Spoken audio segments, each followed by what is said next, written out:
What's this? Yeah. He limited the price of drugs in the US to match foreign countries made Hmm. with the same Yeah, I drug. think I think he's I think it gave them 30 it gave pharmaceutical companies 30 days to give Medicare or Medicaid the same pricing that they give other countries. Whoa. Otherwise, he's authorized Kennedy to take measures. Take measures. Hmm. Huh. Yeah, What would those measures be, perhaps?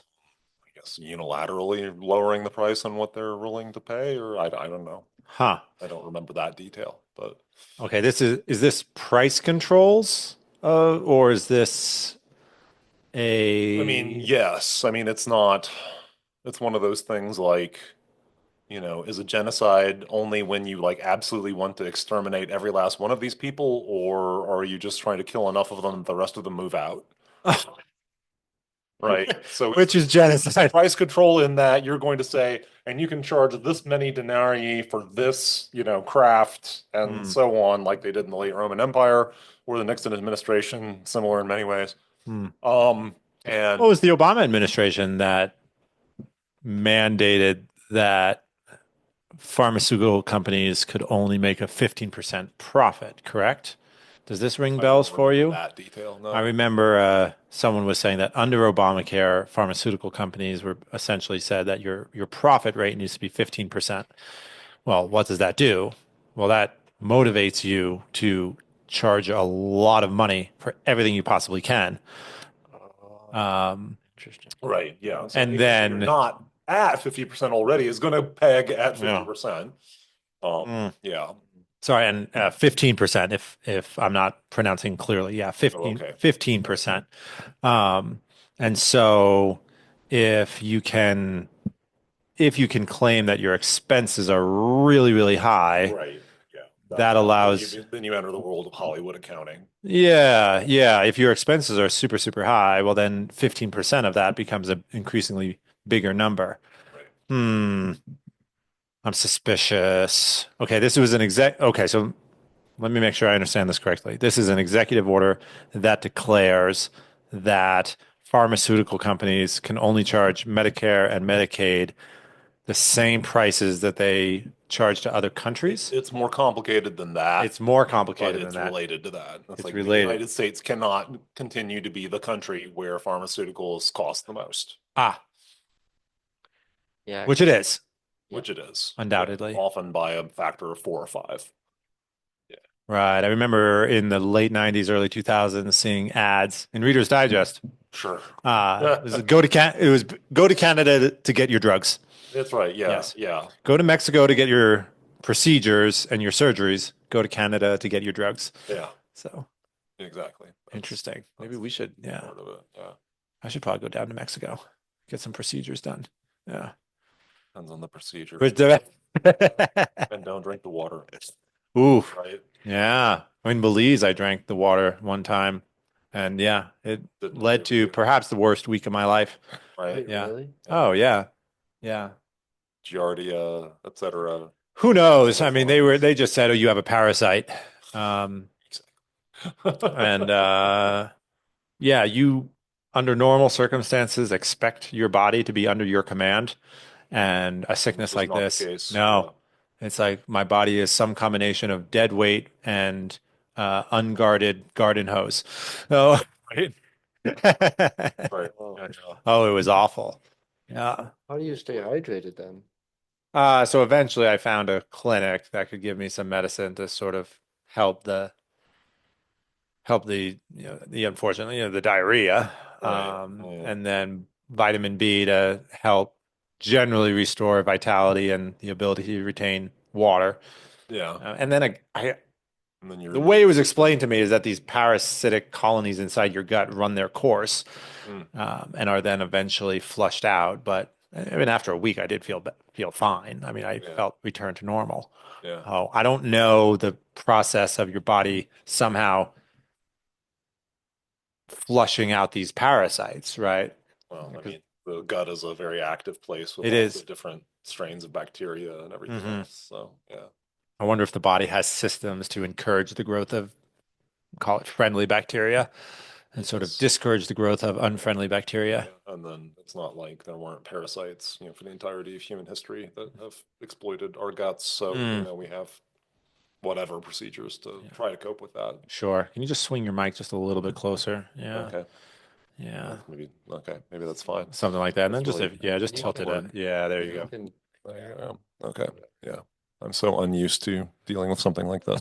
you can even like turn it to the side over here as well if you wanted to like have more view. I mean, is this designed to be spoken into from the side? No, what he means is if you take the ankle of it and move it towards the bookshelf, yeah, Okay. there you go. Something more like this. Exactly. Okay. Okay, yeah. Right. So then, I feel I a get that little they'll have bit some less eye like contact. Walter Winchell, but yeah. Right. Yeah. Exactly. That's So, okay. yeah, Well, executive orders. So, how do you feel about executive orders, generally speaking? I mean, you always have to be cautious about the Constitution is set up with Article 1 first for a reason. Mm-hmm. I mean, certainly the system was designed to have Congress make decisions, Yep. and that's broken down almost completely at this point. Mm. So it's probably no wonder if things are kind of crap uh, in the country at large in terms of our legal situation.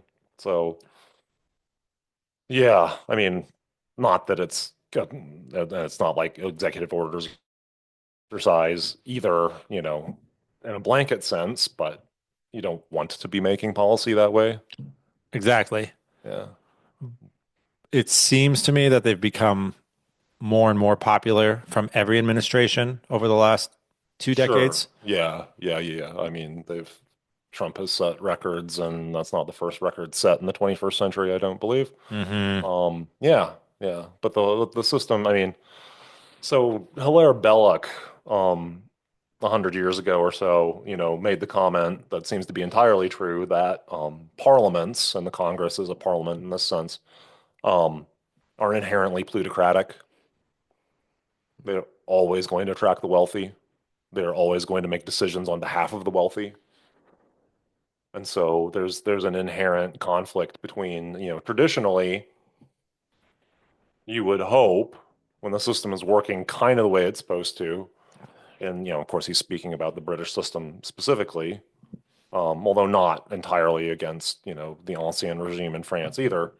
In both cases, the parliament, okay, speaks for the oligarchy, basically, the economic oligarchy. You know, the Dutch were run by an oligarchy and were really successful for a while. The Venetians were an oligarchy, were really successful for a while. Um, the British Commonwealth was an oligarchy, was really successful for a while as a Mm. way of doing things. Um, in the British case in particular, I mean, France well, of course, France had speaking after the Hundred Years' War, let's not open that whole can of worms. After the Hundred Years' War, yes, there were the Parlement, and they had a different function than the English Parliament did. They did different things. But there was still some checks and balances. The king could do this, he couldn't do this. The Parlements had this power, they didn't have this power.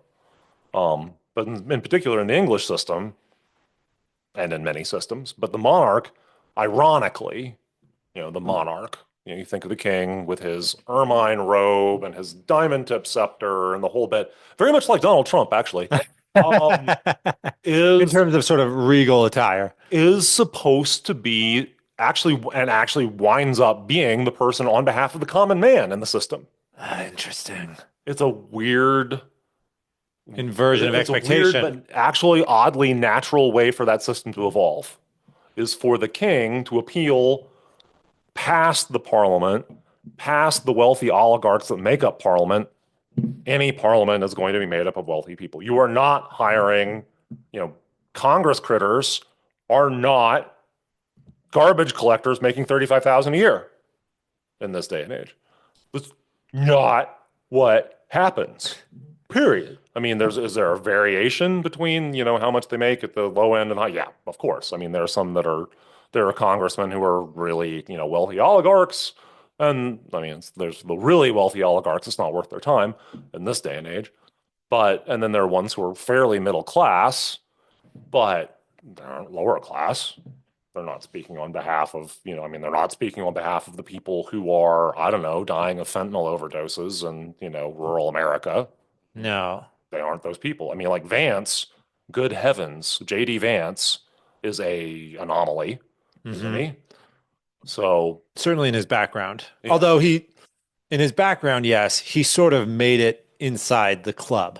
he made it inside the club somehow. Right. Yeah, I mean, Or yeah, the springboard, yeah, the club that then can springboard you up. yeah, Right. yeah, And yeah, unfortunately, we can debate whether it's fortunate or unfortunate. right. Now, it is true that there's only certain institutions that can springboard you up. And he made it inside. He made it inside. Yeah, it's interesting. I mean, I have hopes that there are actually cracks opening in that, Hmm. you know, firmament, but we'll see. I Inside of don't know. the sort of Well, Ivy whether Edge you have to California go to, equivalents Harvard or whatnot in order to or succeed. Stanford Yeah, or, yeah. Harvard, Stanford, the Ivies or the para Ivies. WashU is pretty okay. You could get a long ways with a degree from there, or even Notre Dame, a Notre Dame handshake that people talked about. But yeah, if you're going to Amarillo College, Hmm. you don't have access to that, Amarillo Community College. right? Yeah, which it is. Um, yeah, it's just yeah, that's the way that has stratified. And it was, democratic to the sense that there was upward mobility. People could clamber their way into that. Hmm. There's a great, I mean, I don't, I'm not in any way, shape, or form espousing everything in this book, but there's a great book called The Meritocracy Trap that came out, I don't know, 5 or 7 years ago. And I think the guy was in the law school at, I want to say Princeton, but an Ivy, maybe it Hmm. was Yale. Uh, so he's talking about, the meritocratic tournament, and he's, of course, he's out there on the East Coast, watching people pay 50,000 a year for the preschool that will set their kids up for the private school that will set them up for, entry into, the Ivy League and, and then to be, on their way and be, and it's just, 50,000 a year for a preschool. that was what he was saying. That's the Right, number that right. And what's preschool the number. promise of each of these institutions? It's not that our colored blocks are better than the colored blocks at school 153 in Brooklyn, right? That's not the claim. It's no, we pass our students on to this institution, which passes that Well, I student mean, in a body way, on it to the is that the next one. colored blocks are better, or at least that the people having, walking the kids through the colored blocks and the flashcards and whatever else they're doing are Mm. actually, I mean, there's probably a much lower student to teacher ratio, Okay, that's a good point. that sort of thing. And, it being drilled to, like, yes, you are actually going to do mathematics at this age, letters, phonics, whatever it might be. Okay, so these institutions actually do promise performance from the students that you So far as I enroll. know, I didn't mean to get too hung up on that point, but the idea that there is a meritocratic, meaning you are trained from it from a very early age and know you've come to a freaking public school, and so which means that there's not access for people in JD Vance's socioeconomic stratum when he was a kid, or for that matter mine, or probably either of yours. Yeah, I mean, I look at JD Vance and I'm like, that's amazing because I mean, I came out of gosh, an awfully similar economic world. I mean, like probably if the man himself was here, Hmm. he would probably agree with this. I certainly don't mean it out of disrespect, but I mean, JD Vance grew up white trash. Did he Uh-huh. not? I mean, Right. basically that's a term that's used. Yeah. Um, I grew up in that economic block. My Hmm. parents were broke. I mean, they were America broke. They weren't Uganda broke, but they were, fretting about money all the time and, trying to run this farm. And my dad, very intelligent man, not a businessman in any way, shape, or form, Hmm. just trying to struggle along. But I had the intellectual gifts to sort of somehow come out of a public school and go to Washington University in St. Louis as a para Ivy type of institution. Lots of very wealthy people have gone to that institution and, made bank. But I entered that institution, I was just lost. So I don't know what Where were happened. you lost? Outside the classroom? Yeah, outside the classroom. What What happened? else do I do? Who do Okay. I who do I ask for help navigating the strange world of what am I going to do to capitalize on the fact that I have this opportunity. Okay. No clue. Lost in space. Oh, Completely lost in space. whoa. Even though No you idea were, what was at stake, even though you're very, very smart. yeah, and no ability to like believe that I could ask questions, which I think a lot of us, I mean, maybe I have it to an even more extreme extent than some people, but I think in interacting with a lot of teenagers and 20 somethings, yeah, I don't know, and I don't know how stereotypical it is of our culture, how distinct it is to the culture that we currently live in, as opposed to human history more broadly. You have to pretend like you know what's going on, or you feel this compulsion to like have your life all together. I mean, I'll see people on YouTube comment on this. Like there's this, I forget who put me onto this, someone I met, I think in Amarillo.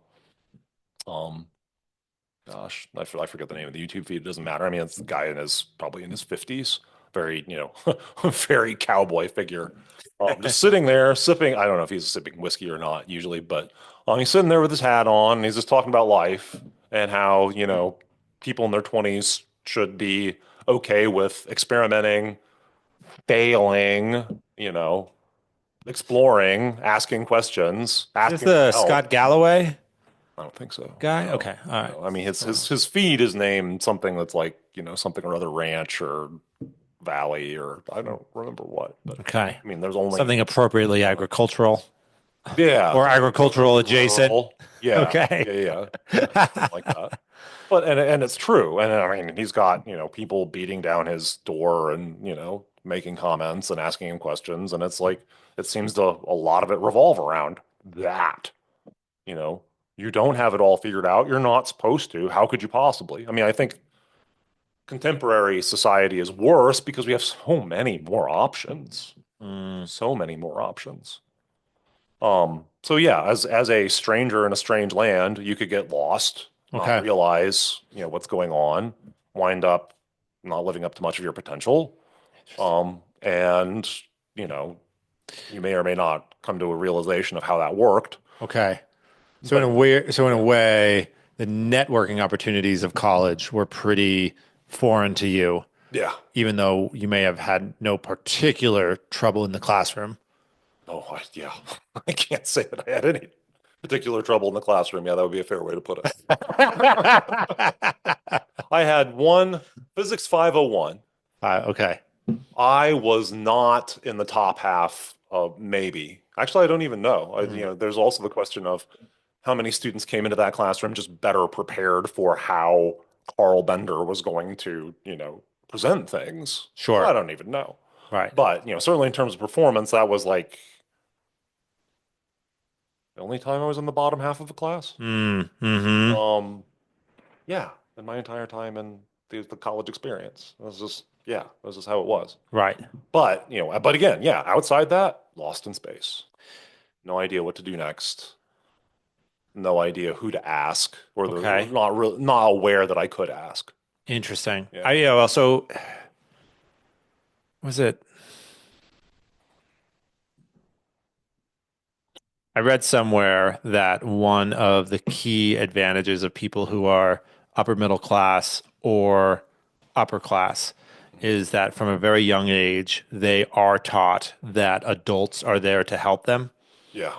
as opposed to adults are there to enforce rules or adults are there to keep them in line or all these other impressions. Or at the worst end of the scale, adults are just there to be placated and navigated around Right. because they're alcoholic or what have you. Sure. Yeah. Sure.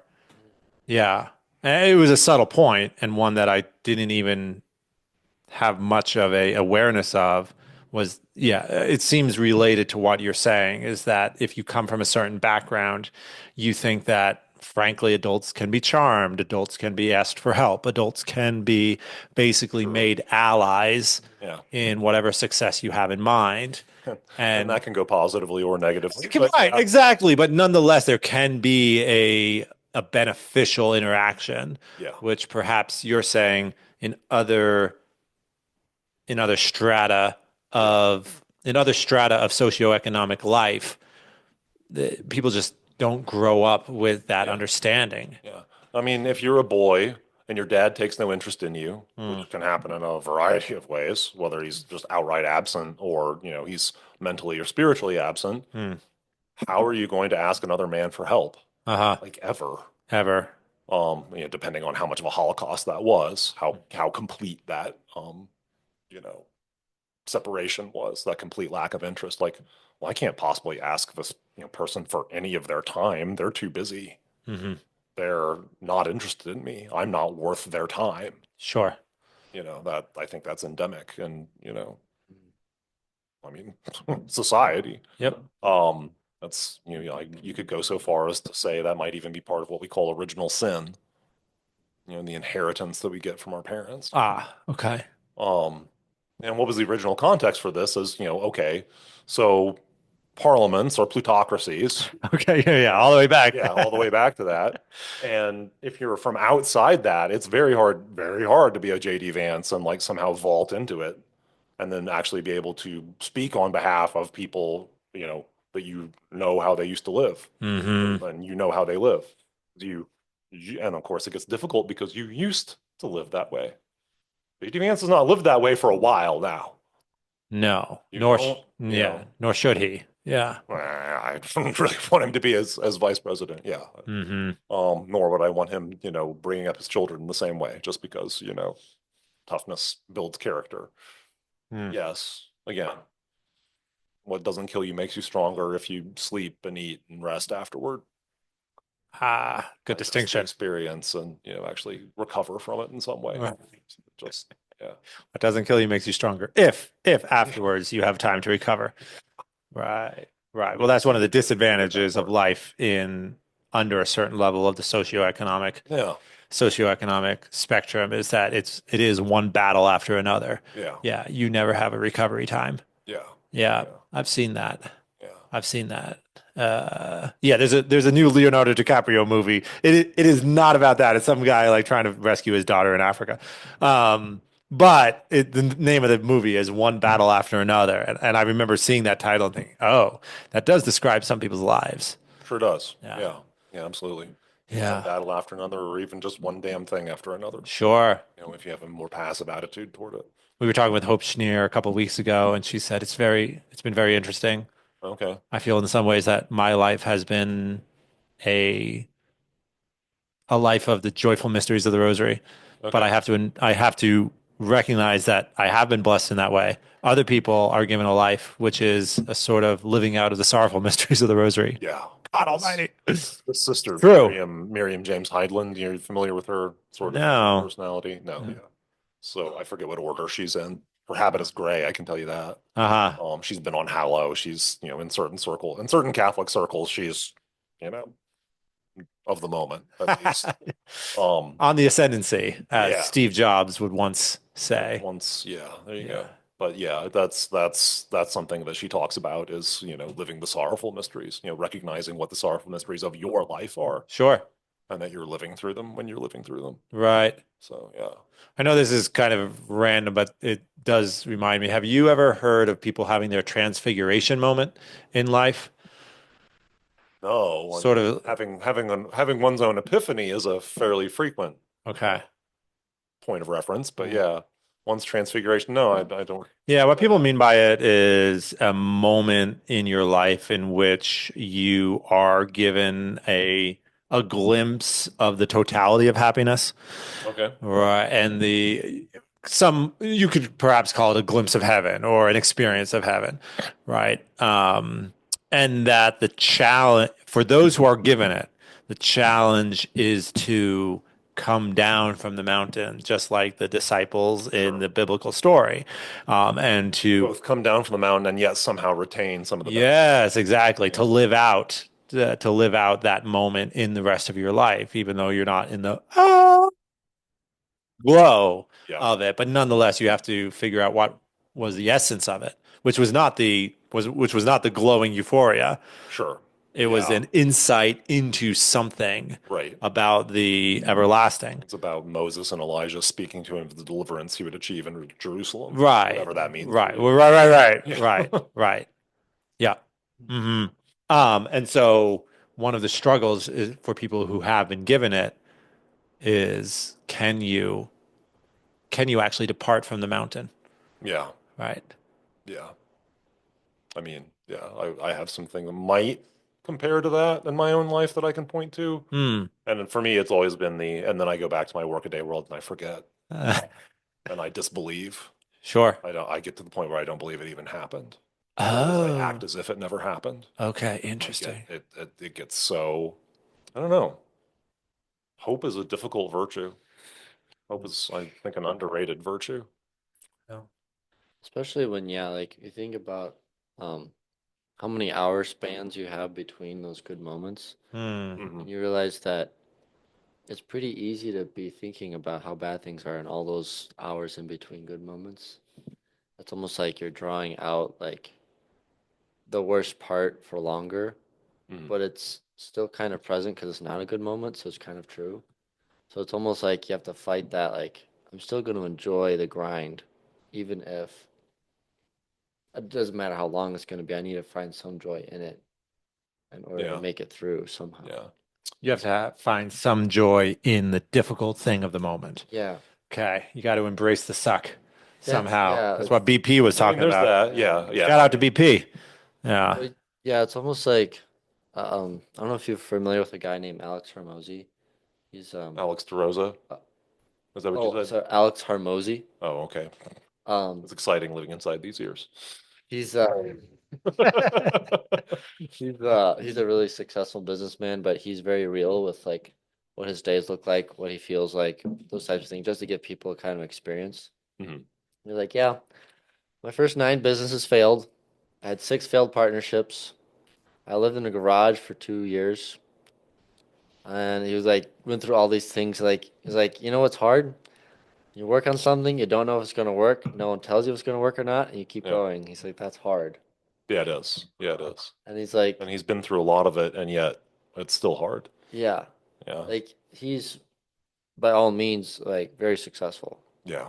But he said like this year has been one of the hardest years in his past 8 years of life. And he's like, I don't, he's like, he has to tell himself these things, like Right. gives him, these calls them mind frames, you know?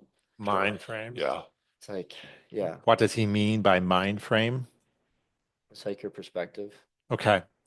So like one of his is like, um, for him, he said like his best days is when he gave his best in work, he spent time with his friends, and he trained hard. And he's like, if I just live those days more often, maybe I'll be happier. Hmm. So he kind of like picks up on these little things that he finds joy in, but he realizes that he has to also embrace all the things he doesn't like. Hmm. Yeah. And that I think that's like what perseverance and fortitude is almost. It's like you understanding like I gotta do so much drudgery in order to get something good, but I can't really get the good thing until I accept that. Right. And it's just the constant mind game. He said it's like, it's like being on drugs. Just the drug is you got to take discipline every day. Something else to take away That's the interesting. pain. Yeah, it doesn't You have the got to natural take attraction discipline. that most drugs do. Yeah. Yeah. Yeah. Open up your bottle of discipline, pop some pills. That's right. Yeah. Even though I know I'm not going to like it, but yeah. Huh. So I at a parish outside Amarillo, I, put some money down at the raffle, put some money in different bins, and I wound up with a couple of things. Probably because I guess I put money in things that no one else wanted, necessarily. So I got this. The two things that I got were some sort of like it's called like a teppanyaki pan or something, and I need to get a grill to even use it. I Oh. don't have a grill yet, although I'd like to, but that's another story. Um, and then I got this like 6 motivational posters, like Whoa. maybe 3 by 3 feet by 1.5 feet. I mean, they're decent size. Like And cats so it's clinging to branches. Be like, you can do it. no, they're mostly just pretty landscapes, and they Oh. all have quotes from someone from the last 2 centuries. Okay. So there's one that says perseverance, and I think the quote is actually supposed to be from Newt Gingrich, of all people, Hmm. saying, perseverance is the hard work that you do once you're already tired of the hard work you've already done, or something along those Hmm, lines. that's Yeah. good. Okay. Yeah. Yeah. So, Yeah. I felt that walking yeah. into jiu-jitsu again, right? That's right. In Yeah, this, yeah. right? In this kind of dumpy old building off a Sure. kind of dumpy old parking lot Sure. with the Oh, same you're talking people. about the new building, right? Yeah, I mean, and honestly, it serves our needs very well, but Yeah. there's no denying that the building itself, architecturally, is basically an above ground basement. Uh, Yeah.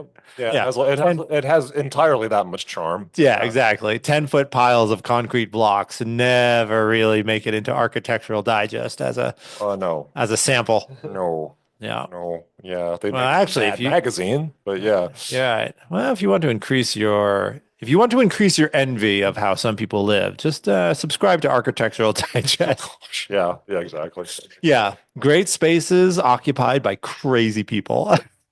Yeah, then there's that. Yeah, and then at the end of the day, if you actually lived a day or two or three in their life, yeah, what insanity would you encounter? Yeah, I mean, I think it seems to me that about 20% of the celebrities I read about, I'm not there intimately seeing the details of their life, but it seems to me 20% are living pretty decent, normal, healthy lives. Right. The other 80%, it always seems to me as I'm not saying that they're unhappy. I'm not saying that they themselves are vicious in some way, but their lives do seem nuts. Full of drama, so to Yeah, speak. Yeah. yeah, just full of experiences that are far beyond the normal human scope. Yeah. Again, not saying that they're even bad people, Yeah. but they are living an alien life. Yeah. Yeah. Yeah. Yeah. Right. I mean, Jeremy Renner would be an example of someone, the other category, where it seems like generally he's married, has some kids, Yeah. has a much nicer house than your average guy living up in the mountains, but like he lives up in the mountains, Sure. and of course he's recovering from a pretty crazy accident a couple of years ago. But like, Okay. you just look at his life and you're like, oh, that seems sane. Okay. Yeah. Yeah. Yeah. Yeah. And sometimes it's hard won. That Sometimes right, it's right, really right. hard That won. sanity might be Yeah. hard won. Sometimes you've gone through, all kinds of craziness, chasing whatever you imbibed from what the world is trying to tell you will make you happy. Hmm. I mean, yeah, you can read about the lives of however many rock stars and actors and actresses and like, yeah, actually the whole bit about, sex is the one thing that will make this pitiful, meaningless existence like, at least you forget about its pitiful meaninglessness for a while. That hasn't worked out for a lot of people actually, if you look at the Hmm. details. If you look at right, Yeah. right. I No one, mean, right. it's No sex, one. drugs, and rock and roll, right? Right, right, So right. You gotta have all you three. gotta have all three. Yeah, you gotta have all three. Right. That's what went wrong for Right. Kurt Cobain. He had too many drugs. Right. Right. Yeah. He didn't have enough sex. Right. Yeah. Well, I mean, and none of them are good enough by themselves. You will. I mean, that's the nature of an addiction, which is an addiction is just not having a spiritual connection. It's not just that, but Hmm. that's a That's great way always to the mark develop of an it. addiction. That's a great way to develop an addiction. I mean, yeah, if you have an outright addiction that follows you wherever, it's not a situational one like, you know, the Heath brothers give an example of a bunch of people from Vietnam were, on drugs while they were in Vietnam, and then they came back and were, put back in their ordinary life and their ordinary situation and just stopped. Didn't have to keep doing heroin or whatever it was. Hmm. So who is this? The Heath The brothers? Heath brothers, they write a bunch of books about personal effectiveness, decision making, stuff like that. The stuff I've read from them is about decisions and change and things Hmm. like that. I think one of them's on the faculty at Stanford. I forget what the other brother does, but they've written And they were like 8 or 10 enlisted books. guys in Vietnam and No, no, no. They interviewed people like that. oh, okay. Their books are like series of case studies. So there'll be, a dozen or 20, different case studies that they'll gather together to try to, you know, make an argument for whatever their thesis is. Gotcha. So about ways we should make decisions or ways you can implement change in your organization or something like that. Okay. All right. So yeah. Now I'm with you. So that, Yeah. and the context of that was that if you change people's situation, you can change their behavior. Right. If you change your own situation, you can change your behavior Yep. to some extent. Hmm. But it's also famous in 12-step circles that, the people trying the quote unquote geographic cure. which can be moving. That's the outright geographic cure. But it can also be getting a divorce. It can also be changing your job. It can also be, a bunch of other individual changes that you make. If you're an outright addict, in a 12-step sense, You it's take going to follow yourself, you. you take yourself wherever you You go. take yourself wherever you go. Right. Yeah. If you still have this howling spiritual lack, and you might switch addictions. Oh. You might go from alcoholism to spending way too much time at the massage parlor, Hmm. or something. You might Okay. switch addictions, but you're still in. I've never heard that. What do you mean? I've never heard of switching addictions. Really? Yeah. Huh. I'm yeah. So it's possible to go from gambling to like Yeah. online shopping. Gambling, online shopping, workaholism. Yeah. Or picking up a substance or swapping Alcohol. it for another substance or, yeah. Okay, that makes sense. Yeah. Yeah, no, those are very possible, and they're all attempts to medicate this howling lack that at the core of your being because you don't have a spiritual connection. Gotcha. Broadly speaking, I mean that's an oversimplification, perhaps, of 12-step wisdom, but I think Hmm. that's a lot of it. I was talking with someone recently, and I was trying to get at the g- the key to addiction, and something I was proposing. I'm curious what you guys think was addiction always seems to be something that even if you don't like it, it you can't say no to it. It controls you. Like Right. um, it's almost as if there is this character that you play, and every time you have the opportunity to play that character, you can't say no to playing that Sure. character. That's right. Yeah. Okay, Yeah. but at the root of it is this, I like that howling spiritual emptiness Yeah. somewhere. Yeah. And I don't know where I've cobbled this together from, but very much in line with your point, I would say years ago I came to the conclusion that a vice, when you take evil acts and you build them into habits and you have Mm, developed vices, you become less and less and less and less free.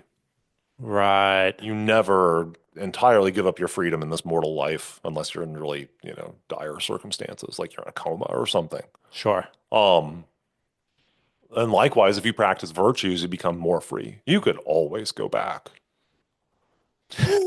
You can always go back. You could always do new bad things with the power that your virtue has given you. If you've been taking this, if you've been, despite the side effects, you've been popping this discipline pill for a long time, you have capabilities you didn't have before. Right. And those include, like, if you were, Walter Mitty milk toast, would not say, boo to Right. To a cranky bus driver. forget the rest of that. Yeah. Yeah. All of a Um, sudden, but if you've given yourself 5 years of like whatever Walter Mitty needed to do for his spiritual life, um, do you know the story of Walter Mitty?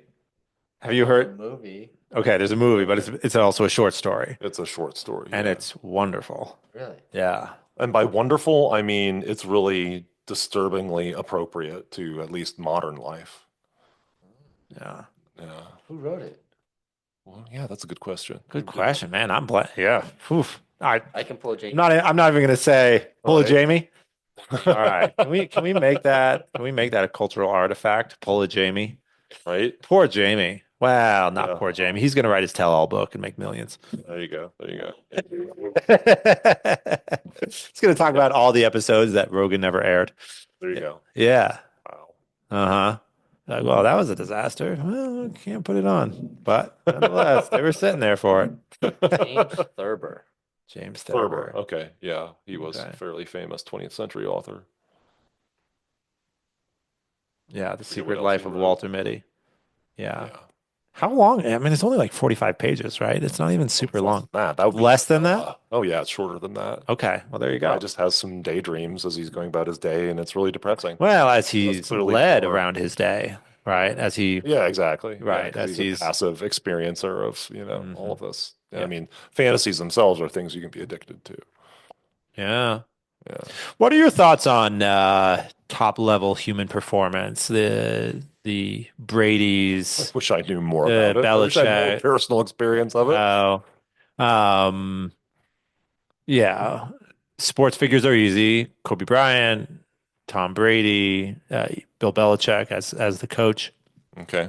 Um, but it pops up in other areas of human performance. Yeah. Uh, is it Yo-Yo Ming? Yo-Yo Ma, the cellist, Ma, thank you. Yo-Yo Ma. Um, Steve which I only Jobs. remember because I actually have a CD of his that Oh, I really? played the other day. I All mean, right. it was yesterday. Hmm. Wow, it's been a long It's 48 been a long hours. 48 It's been a hours. long 36 hours. Yeah. Um, it's occurred to me, but I'm curious about your thoughts on this. 100 years ago, our economy did not provide for people to have that level of focus in a singular area of life, There have w- been with there have been with a few exceptions. aristocrats with that much free time for a long time, but Okay. yeah, it's certainly been more democratized, shall we It's been say. more okay. It's to the point where people, at least in the upper middle class, can actually, fabricate, if you will, their children into gymnasts Hmm. or basketball players or whatever. Yeah, Okay. Yeah. And when actually, Father James, of course, was giving me swimmers. a historical anecdote of the ancient Roman chariot drivers who were apparently the highest paid athletes in history. Uh, Well, yeah, account, relative to yeah, inflation. accounting for inflation, Yeah, accounting for differences in currency. yeah. Yeah. But yeah, Well, Father James and I were doing a quick calculation. Apparently, a one particular charioteer retired at, say 30 with a fortune of the equivalent of like one and a half to $2.5 billion in today's money.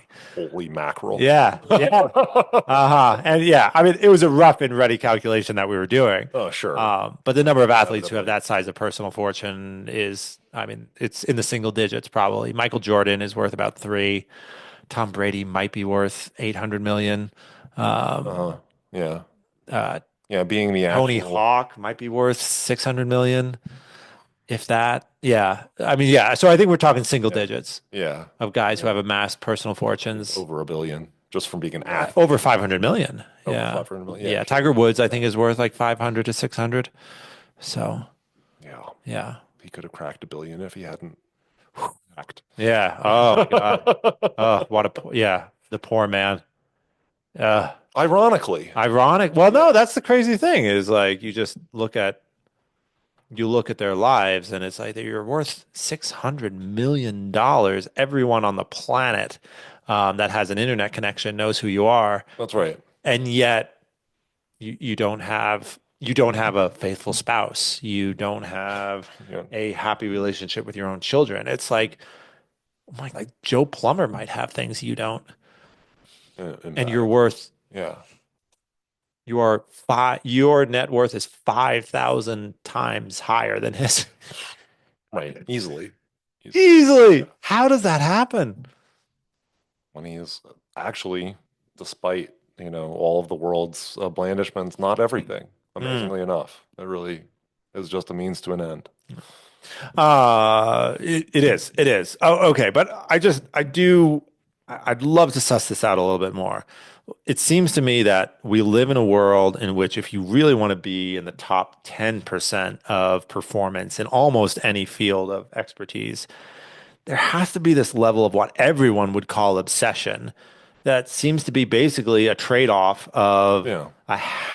a healthy life for success, right?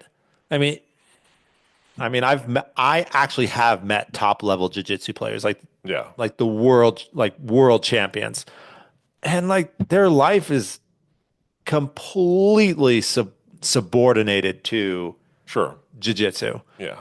And then, of course, obviously, we could speak of any number of examples of people in other fields. Yeah. What are your thoughts on that as a just a cultural state that we're in? That to be the best, you basically have to be abnormal. Well, I mean, it's a the fact that you could have a pond that large to try to be the biggest fish in, is due to technology, right? Okay, The say fact that more. that transportation technology allows us to do these things. You can fly around the world to these championships. Okay. Could you do this in the year 1500? No. You could be the champion. You could be the champion of Europe, maybe, kind of, if they valued it enough. Hmm. They didn't.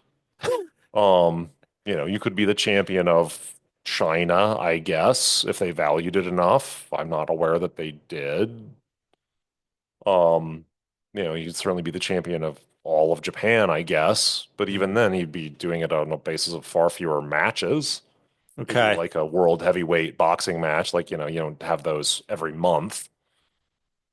Mike Tyson or whoever is not defending his title every month. No. Um, of course, I don't really know the schedule for all of these things. I guess a lot of them are not. But yeah, that's part of it. Is Is the there's technology not that we the have. there was not the transportation technology. There's not the communication technology for people to learn about all of these different options. Hmm. Um, yeah, I mean, that's the thing. The modern world is this huge experiment. We are stressing our minds and our spirits in ways that they've never been before. And this is one of the ways that it can go. It's one of the ways it can go. I'm not going to pass judgment on whether it's good or bad. I mean, What does it's, your instinct tell you, though?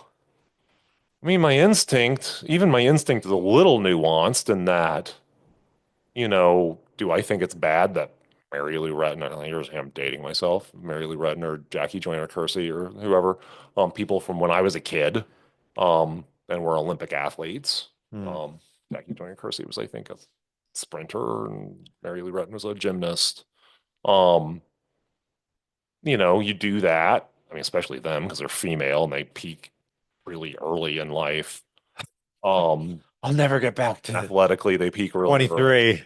Yeah, but I mean, if like, okay, so you were Mary Lou Retton, you did this thing. You were Danica Patrick. Actually, I Hmm. listened to Danica Patrick as, ooh, she has kooky people on her podcast, so she's weird. But I mean, she was this, race car driver at a really young age. She didn't go to college. Hmm. I don't, she may even have dropped out of high school to go, race, climb the scale, midgets, Indy cars.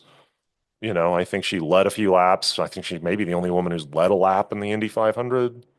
Um, she did that, and then she retired, and now she's living the rest of her life doing something else. And she's had that experience of working at something so hard to be excellent at it. Hmm. Um, yeah, so I mean, I think you can get past that. I mean, it's like, yeah, you can do it well or you can do it badly. Hmm. You have to accept that, like, yeah, I'm sacrificing a whole bunch of other things to do this particular thing. And it's probably the calling of a very extremely small minority of people. I mean, everyone shouldn't go to a monastery. Everyone shouldn't be, you know, a sister of charity or a daughter of charity. Um, somebody needs to donate money to those people. Which means you have to make it first. Somebody has to make it. Yes, That that's where Wyoming Catholic College got into some trouble. that's right. Yeah, yeah. People were donating money before they got it. Well, they got, yeah, and there's that. Yeah, you can do that. Just yeah, let's just write the check and assume the money will come into. Yeah, you don't even have to. Yeah, yeah. That's boy. I guess it's Um, true that I read somewhere that in 1900 you could be the 150th best opera singer in the United States mhm. and have a completely successful career Exactly. because There were enough operas. there were enough operas in enough local towns because the absolute best opera out of the Met in New York was not being broadcast everywhere. People needed local things. Yes. And That's that's so that's one of those, like, it's been in the back of my mind the whole time. I'm like, okay, transportation. I know that communication technology plays into this somehow, but that exactly, and right? yeah, okay.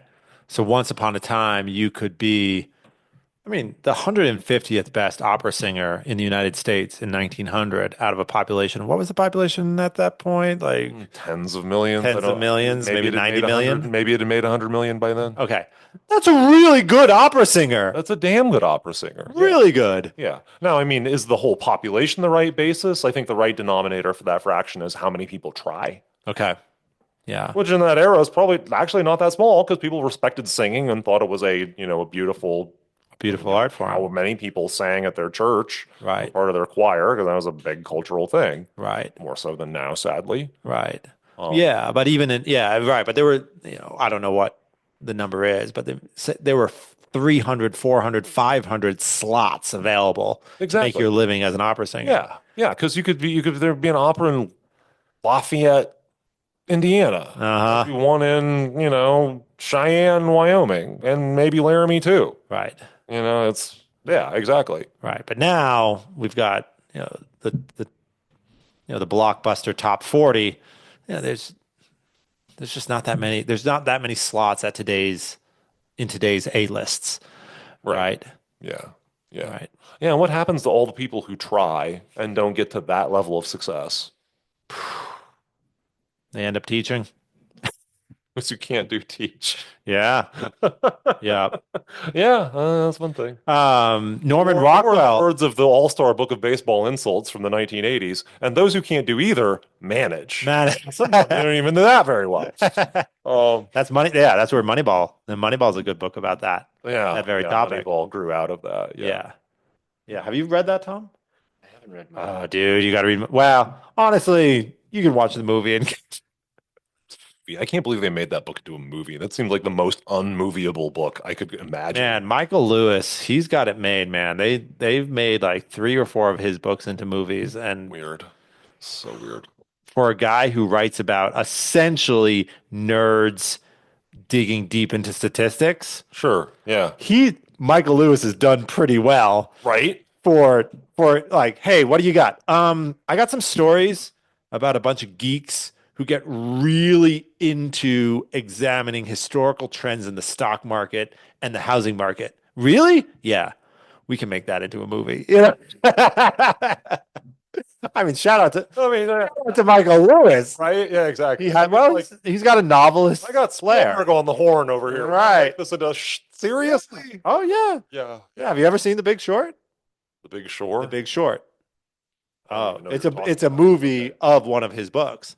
The Big Shore. The Big Short. Short. Short. Short. Okay, that makes a Yeah. difference. Yes, yes. Okay. It's not the ocean. It's Hmm. something different. It's the stock market, like you were talking Yeah. about. Okay. Right. Oh, it's fantastic. Big Short. Yeah.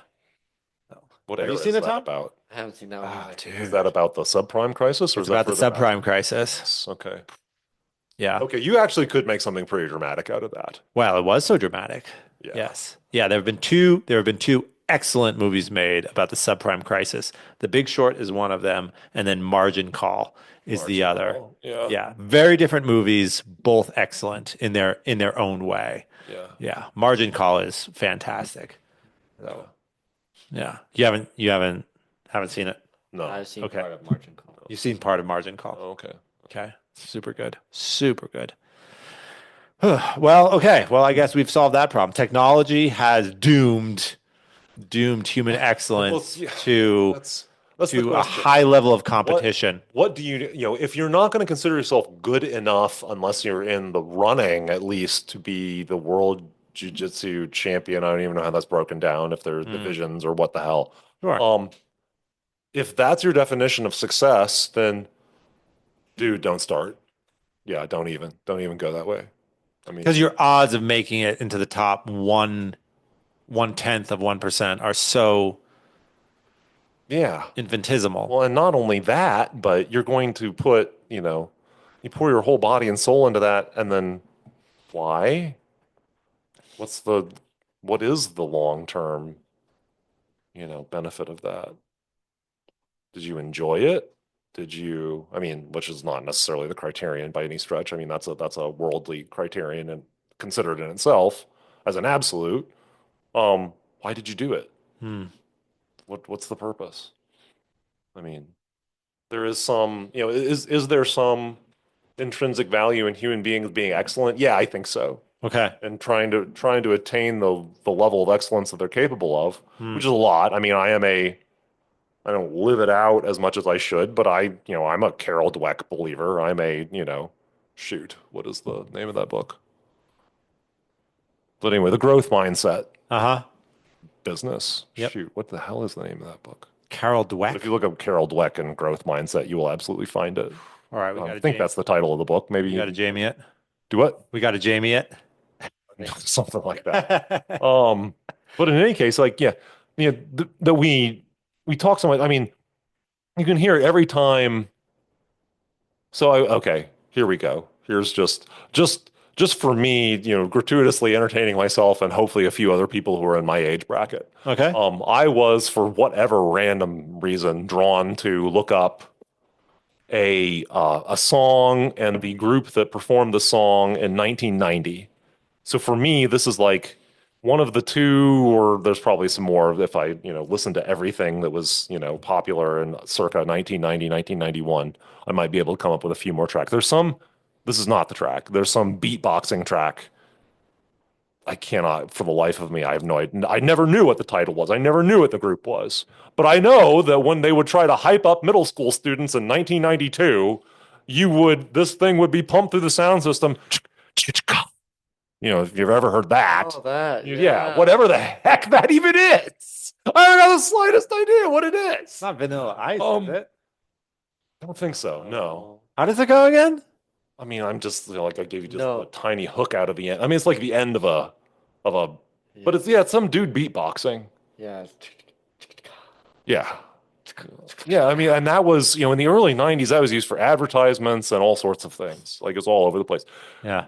And you're still not old enough to remember like the 1999 or 2000 when All Star, which is like one of my favorite songs because I have no taste whatsoever.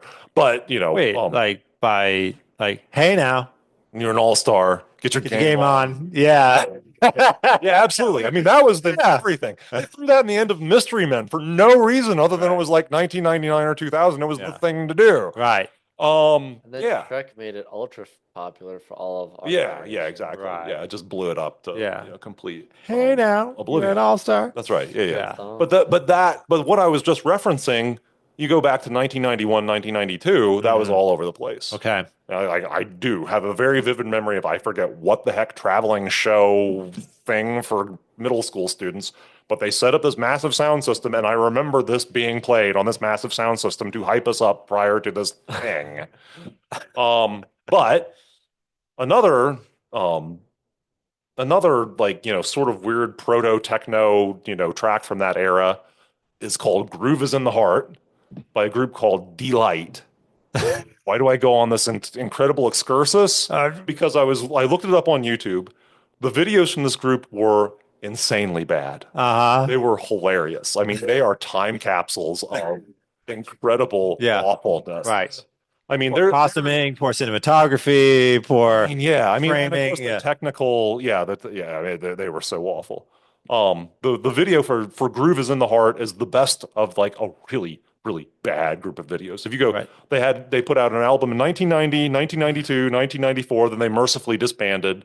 There was a video from it's called something like Picnic in the Summertime. It's the worst thing I've ever seen. It's the worst thing I've ever seen. You get the second-hand embarrassment awful. Even 30 years later. Oh my gosh, that's like I never watched I mean, what was cable paying for television? I've still never paid for television. I'm just saying. I'm proud of that, I guess, in my own small way. But but you grew up with just like CBS, but I grew up and knowing, exactly. But I grew up knowing that this was out there in the world, right? Like, what was I going to experience? I was going to experience what was on network TV, and I was going to experience what was on the country music station that either my dad or the bus driver on the school bus had on. That was it. That was going to experience directly. So can I sing all my exes live in Texas? You are damn right I can. And my 11-year-old self didn't necessarily need to learn that. But anyway, I knew there was a sort of I would occasionally get touched by this wider world that was discovering things like rap, like MC Hammer. MC Hammer, it's Hammer time. Or exactly. MC Hammer had a video that supposedly cost, I don't remember, $2 million or something insane, for this few minute music video. Sure. I forget what the song was, but Yeah, you look at that now, like that was incredibly hokey. I mean, it was better than Delight, but which is the name of the group that did these stuff. But but groove is in the heart. Groove is in the heart. Like, oh my gosh, it's 1990 again inside my brain. Now, why do I bring all of that up? Just so that I go to the YouTube comments on this video Yep. and people saying, what did they say about this woman? Which I mean, she could sing. She didn't use that skill very well Hmm. necessarily all the time. It probably But got her to the point where she had a genuine ability to sing, which got her to the point where she could then make what the music industry at the time considered popular, yeah, which was pretty and was hokey. she attractive? Of course she was. As a matter of fact, her two male bandmates were, attractive, I suppose. Depending on how you like How you judge um these things? how you judge these things, I wouldn't really necessarily know. It is trippy looking back at the album cover. The album is called World Clique or Click. Now, I actually went back, we were talking like two or three conversations ago about the clicks Oh yeah, in clicks and water in early 20th century China. Yeah. I think you spelled them CLICK. It's CLIQUE, a Ah, small exclusive group. Right. So that's actually a French term from, way back. So anyway, they use that term on their album cover. Now that album cover is amazing. That's an amazing album cover. Is it hokey? Yes. But it's delightful. It's like somebody in the early 90s, doing like paper mache. Yeah. It's fantastic. And this Right. woman is dressed up in her like, her shtick was like really retro 70s stuff for the most part. Okay. So anyway, why do I say all of that? This woman is, what do people choose to say? They choose to say that she's really talented. Yes, I had a purpose to all of this. She just, or actually, I was actually also following, somehow got onto, I somehow got from there to Jacqueline Dupre, if you ever heard of her, Yeah. also Uh-huh. famous cellist, a little older than Yo-Yo Ma, Right. I think. Um, Oh yeah, she's really talented. As a matter of fact, I think Jacqueline Dupre spent a goddamn long time with that cello. Right. That's how she got that good, Right. right? Yep. I mean, 10,000 is there such a thing as talent? There unquestionably is. Right. Is there such a thing as being 6'10" and having a advantage at basketball? Yes. Yes, that's true. Right. But I mean, and what you can try to psychoanalyze this, but why do I mean, this is, Carol Dweck probably has a lot more reason to say this than I do. I do instinctively believe her, though, that Westerners in particular, I mean, she's, I guess looked into Chinese culture or something about this more than I have for sure. That she believes that people in East Asia have more of a belief in if you work hard at it, you'll get good at it. You're sort of a blank slate to start with. Westerners have this belief that you sort of have to be Yeah. gifted, Yeah. We have to gifted be by the gifted to gods. be really, really good. And of course, at the end of the day, is it nature or nurture? Of course, it's both. Well, But well, actually, is it? Is it? Of course. Right. I mean, if you want to be a center for an NBA basketball team, yes, it seems that it is both. well, But if you want to be a cellist, like you absolutely have to have some nature on your side to get to be Yao Ming. To okay. get to be, which there you go. I'm dating myself yet again. Yeah. If you want to be an NBA center, yeah, you better not be 6'2". Uh-huh. Like even being 6'2" and being taller than That's 95th 10%, percentile. yeah, of male human beings, you ain't gonna get there. Yes, that's true. On the other hand, if you're 7 feet tall and you never practiced and you've never picked up a basketball, you are also not getting drafted. Right. Ever. Ever. Ever. So, yeah. and then there's things like, yeah, I don't know. I mean, and then the more subtle things like mental things, you know, are you given some things? Yeah. Is it easy to pin them down? It's not. Hmm. And I've long since wondered like how much of it really is just like, really early childhood experiences. But for Mhm. some reason you just get focused on this thing and thinking of myself as like, for some reason letters and numbers were really intriguing to me as a very small kid. What do you mean by letters? As in like the arrangement of words? Yeah. Okay. Yeah. I mean, I essentially like was just so interested in it for some reason that I taught myself to read. You know, Okay. a lot of kids do this. Um, why so? Is it is it that they have an ability that's inborn, or is it just that at a very early age they started spending a lot of attention on it for some reason For from some, their environment? Or then you could come back to nature again. Why would it be intrinsically interesting to them? You know, yeah, Why could could Einstein do what he did? Why could Feynman do what he did? Why could any of these people, did they did they start out somewhere that was so far ahead? Or at what point did they start? I mean, because again, if you'd taken Feynman and he had been, a high school basketball coach till age 30, uh-huh. he was not then going to sort of turn around and start doing, fundamental quantum physics and, coming up with Feynman diagrams and whatnot. He would not have, He just didn't have the preparation. yeah, He would not have had the preparation for it. yeah, yeah, Okay. So there's probably been someone with the same constellation of gifts as Feynman, but they grew up in a certain environment in which it just sort of had to be that they became high school math teachers and nothing more. yeah. And that was the summit of their ambition or something like that. Oh, interesting. Even though, yeah, and they might have been known as, man, yeah, he's a high school math teacher, but man, he's bright. Man, he's bright. But he Hmm. teaches high school math, Right. right? He doesn't change the landscape of his Right. field. And he never necessarily found out what he himself was capable of. Interesting. How much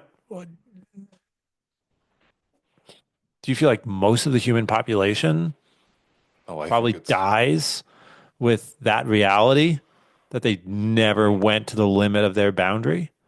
we can't possibly, none of us can. I mean, I would say that absolutely zero I mean, I don't think even Jesus Christ like found out how good a mathematician he could have been, Oh, okay. or how good a visual artist he could have been, or how good a scuba diver he could, or how good a beatboxer he could have been. Or, I mean, we could go on all night, Mm. right? I mean, I could In literally all just the like, yeah, regions of human excellence. yeah, you can't possibly. I mean, this overwhelms me. I mean, this is an existential crisis that I legitimately feel. What do I put this time down on? Right. And of course, then it comes back to, well, there are such things as talents, and even if it's, even if talent is a real, small minority of things, there's also the things you invested time in as a kid are precious. The things you invested time in when you were just that adaptable and young and flexible, And focused. potentially. Yeah. Yeah. Um, and of course, and then of course Gen Xers are in a really weird spot because we remember the time before the internet Oh, okay. All right. and The digital social revolution. media Okay. and Yeah. all Yeah. of this crap. I mean, of course, distractions were proceeding apace, through most of the 20th century, but we got in at a much lower point of the curve. And then You guys had to deal with MTV. we have lived into, this part of the curve where it's like insane, like the number of distractions we could have. Sure. Um, but if you're 20 years younger than me, I'm like, I don't even know how you all cope. I legitimately don't know how you all cope. Mm. Like, you have to take drastic action to try to live in I mean, that's what's great about WCC, frankly, is that you Yeah. at least can Hmm. try to dial it back to a sane level of stimuli Hmm. and focus and so forth. Yeah, it's definitely hard. I mean, it's easy just to like the cliche term is just scroll your life away. It's Mm. like you don't know what you want to do, so you kind of look at see what everyone else is doing Right. and try to hope that you find something else that you like that you maybe want to try to do. Yeah. But then, like what you're saying, I don't think people really understand how long it takes to get good at something Mhm. or how many actual hours of Yeah. dedicated. Yeah. Why do we Westerners like want to believe in talent so much? It's like Carol Dweck thinks it's to protect ourselves. I mean, maybe I'm putting too much into her. It's been a long time since I've read the book, but between her and me, we're trying to protect ourselves from how hard it is to be good at things and this ridiculous expectation that we'll be excellent at things right off the bat that we get from somewhere. Oh, white collar. I blame white collar, the show. You blame the show White Collar. Oh, Okay. absolutely. Nah, That's I, a blight upon human society. Okay. I believe it is a Say more. blight Say more. upon Yeah. human society. Yes, they set up this central character and protagonist who is a master sculptor, a master painter, a master locksmith, a master counterfeiter, Uh-huh. a master analyst of stocks and bonds, Uh-huh. uh, a master teacher, Okay. So anything to, he has this machine that I wish I had, the alternative kind of time machine where I can simply open like the Lion, the Witch, and the Wardrobe, open a door, go in, yes, close the door behind me, have a life, have an yes, entire separate life, and then come back and no time has passed. right, right. That would be super nice. It would be super fantastic. Absolutely. Yeah, no, I see shows like that as the particular tip of the iceberg, but Uh-huh.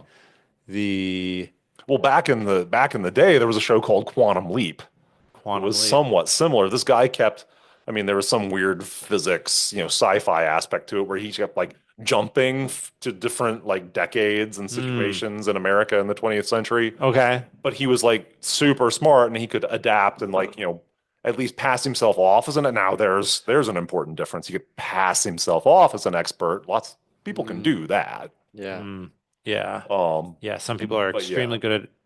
extremely good at absorbing jargon. Yeah. And what did Tucker Carlson say about the education you actually get in boarding school? It teaches you how to give an intimation of expertise and depth of knowledge that you don't actually have. But it's really important when you're at boarding school to be able to argue in a certain Uh, way. So it teaches you rhetorical skills yes. that have nothing to do with your grasp of reality. Yeah. Yeah.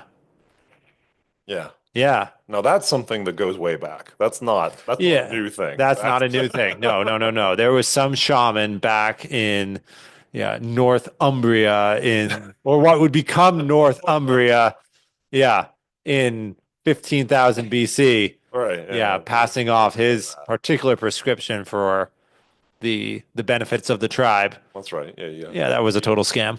You make the right sequence of grunts and wave your feathered staff around. Yeah, something along those lines. Wow. Yeah. Um, Okay, so this is I like that. Yeah, Jesus Jesus Christ never fully realized his potential as a beatboxer. I mean, that's Maybe that should. that's an aspect of him emptying himself and becoming mortal, becoming finite. Hmm. Like I would hazard that that's an underappreciated aspect of the incarnation. I mean, I think there's a somewhat widespread appreciation of, oh, well, the fact that, God the Son, you know, gave up complete bliss and, complete intimacy with the Father and the Spirit in some Hmm. sense. I mean, he did and he didn't.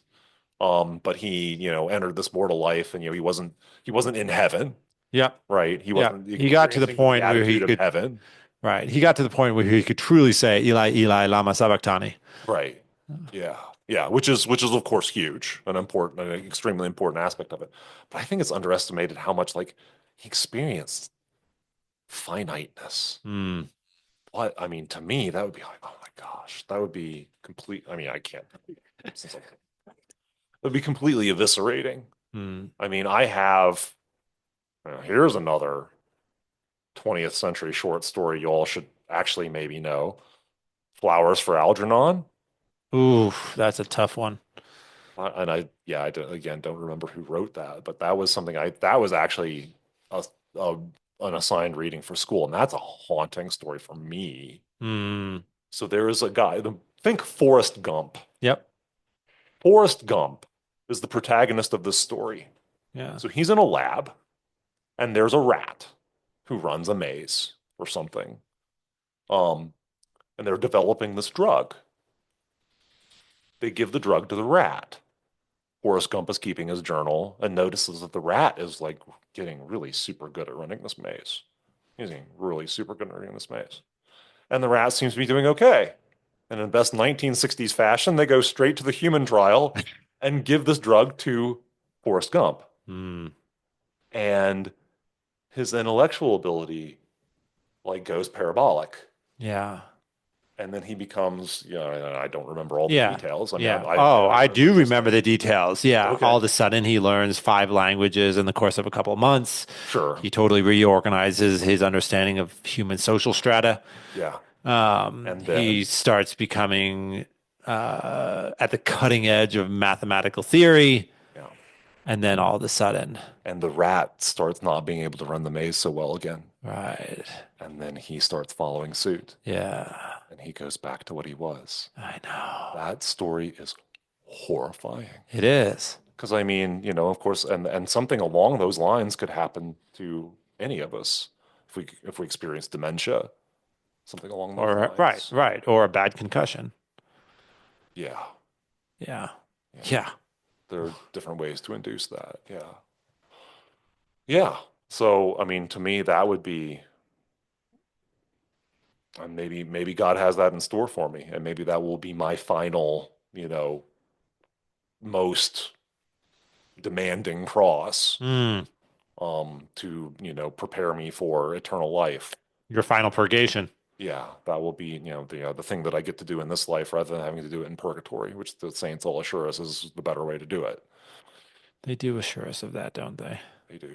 Yeah. Yeah, because I guess there's an act of the will Yeah. that is involved, which helps. Yeah. So, Yeah, Flowers for Algernon. Yeah, you got yeah. it. You got to read it. Yeah, that one is, they're both Yeah, good reads. I remember that. Yeah, Neither one of them take that long. They are both, yes, I remember that the passage. 20th century has something to give you in terms of, Yes. insights in human nature. Those are two. Right. I checked. I Yeah, should he's I keeping should a look those journal. up again. Yeah, Yeah. I checked myself in French and German. Nothing. I couldn't read it anymore. Yeah. Yeah. It's going. It's going. Yes, It won't yes. come back. Yeah, yep, yes. An Icarus experience. Yeah, I flew close to the sun, and all of a sudden I'm falling. Whew, let's take a quick break. That sounds like a yeah. We were talking about We had closed an arc about, human performance Human and the growth performance. mindset. right, Top players right, and then we started talking about women. did that. We did that. We're done. We did that Yeah, off we air. settled. We Yeah, said, that's yeah, off we air. settled all questions Right? on that front. So speaking of chemistry, Right? yeah, Okay. About Yeah. chemistry. yeah. What Real or feigned? real or feigned? Yeah, human beings can feign chemistry. That is true. Yeah. No, we're talking about real chemistry. Okay. Wait a minute. Okay, so we can't say anything Real because chemistry in the metaphoric sense We'll just where it's hit- applied to the relationships between men and women. Check. check. Okay. Oh, okay. As opposed to chemistry, like, actual literal chemistry Yeah. is what I would prefer to talk about. But if you and your listeners don't want to talk about that, We've had I'm here to serve y'all. Jerry Flower. we've had some guests who have deliberately, they've wanted to talk about chemistry Okay. between men and women for sure. So no, we can talk about real chemistry. Either Yeah. way. What are you thinking about? What are you studying? What are you doing? Oh gosh. Are we still in redaction territory if we We can go and talk about some other branch of chemistry, which would be more exciting anyway. Oh, okay. I mean, yeah. Yeah. Let's Unless, the most exciting aspect of what I do, and it's only loosely related to what I do, is, the whole business of like the more nitro groups you hang on an organic molecule, the more explosive it is.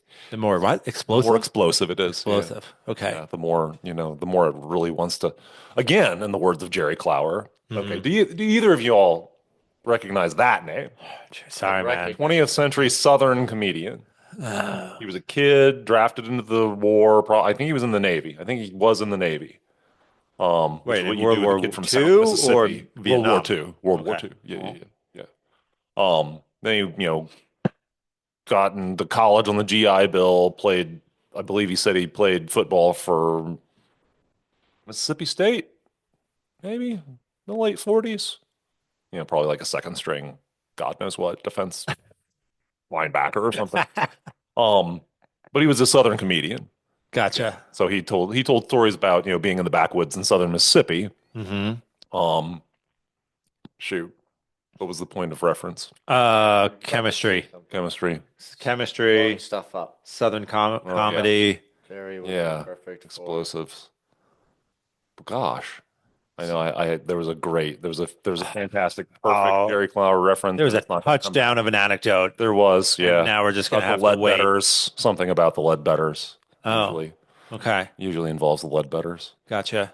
which were the neighbor family, and there were like 15 of them or something, and they all had different characters. Hmm. But yeah, okay, gosh, Should we be filtering our water?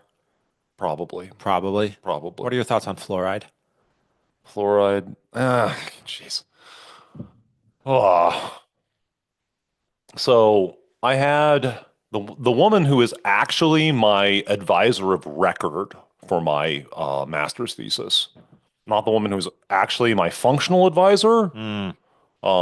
But still a woman who I first of all respected, loved, enjoyed having in class because she had been my mineralogy professor. Hmm. Call it earth materials, but come see, come saw.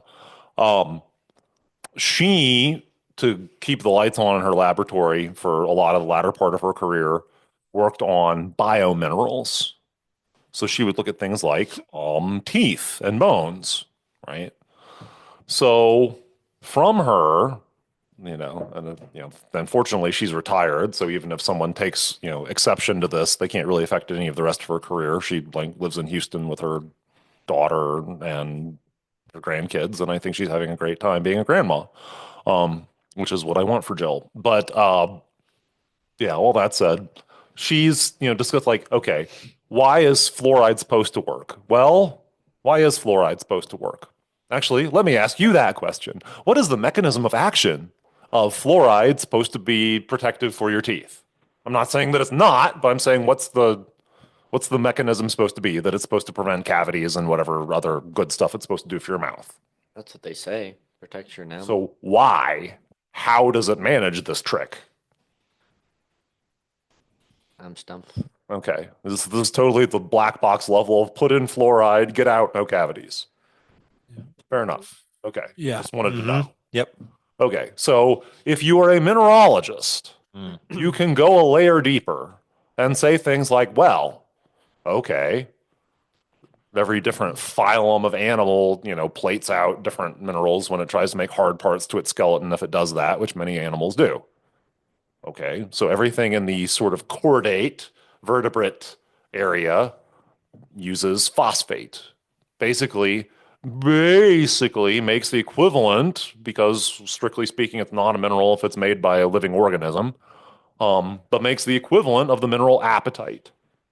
Now, what's the formula for apatite? It is Ca5, open up your parentheses, PO4, close your parentheses, 3, and then you have a wild card. It could be OH. Probably is if your body is making it. It And could OH be being hydroxide. So an hydroxide. oxygen with a Oxygen with a hydrogen hydrogen hanging off of it, kind of, being the little, appendage. fifth wheel. Okay. Yeah. The little brother hanging around, making sure that you don't actually make out with your girlfriend. No, it's okay. We were talking about the wrong kind of. So Right, a reference back to the other type of lingering in chemistry. my mind like a malignant growth.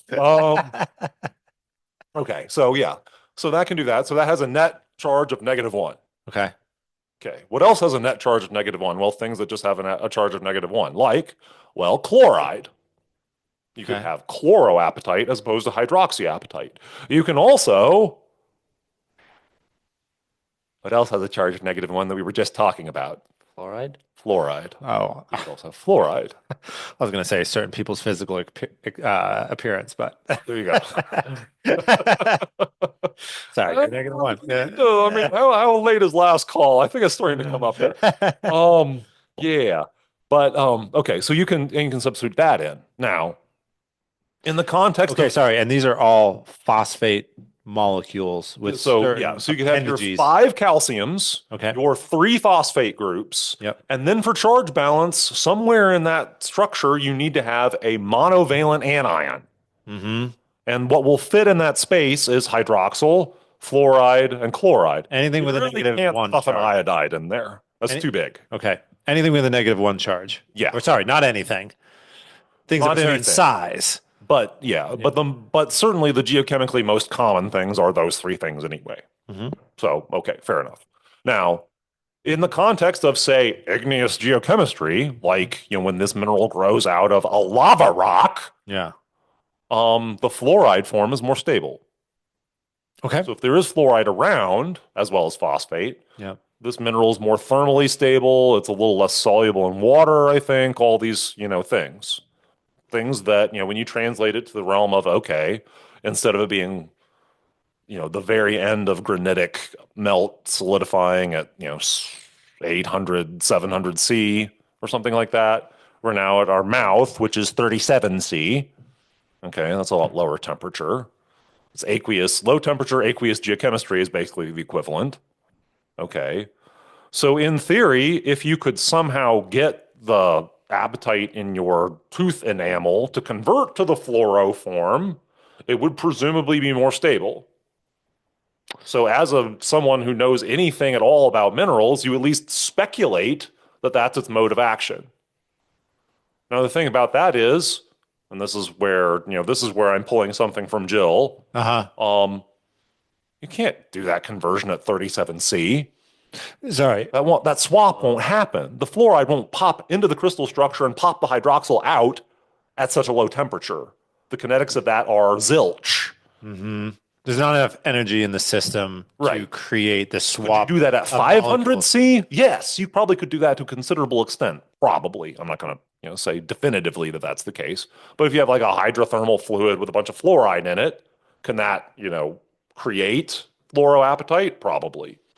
When you say fluoroapatite, you're talking about something having the inclination to hook fluoride molecules onto their structure. Well, into the body of it, yeah. Okay. It's within the center of it, Okay. right? It's yeah. You could look the crystal structure up on various references and sort of visualize it. And you could get a depiction of it that you can rotate around in 3D space and see exactly where that monovalent anion needs to hang out. Mm-hmm. I'm not as familiar with that because And I've when you worked say on other 37C, you're minerals, but referring to Celsius, like 37 yeah, degrees yeah, Celsius. Okay. degrees Celsius. So when I Okay. say C, I'm just mean degrees Okay. Celsius. And we don't want our mouths to be 500 degrees Celsius. That's, in the words of my late grandfather, non-habit forming. Yeah. Yeah, okay. We've had that quote on on here before. Yeah. Like, Non-habit yeah, forming. it's non-habit forming to have any part of your mouth at 500 Celsius. Yeah, yeah. Tends not. Okay, so we're in this low energy system. Yeah, We introduce water with shall we say loose fluoride all right. Yeah. molecules. So then the ingredients that I've seen on toothpaste tubes are either sodium fluoride or, interestingly enough, stannous fluoride, which is to say tin in the +2 oxidation state fluoride. Hmm. Tin is an oddly innocuous heavy metal, So it doesn't cause much trouble in us. so far as we know. Tin. Interesting. Yeah. Heavy metal that sort of just passes through, so far as we Yeah. can tell. I mean, tin cans are no longer made of tin, Mm, or at least to my knowledge, that's very rare. But they mm, used to be.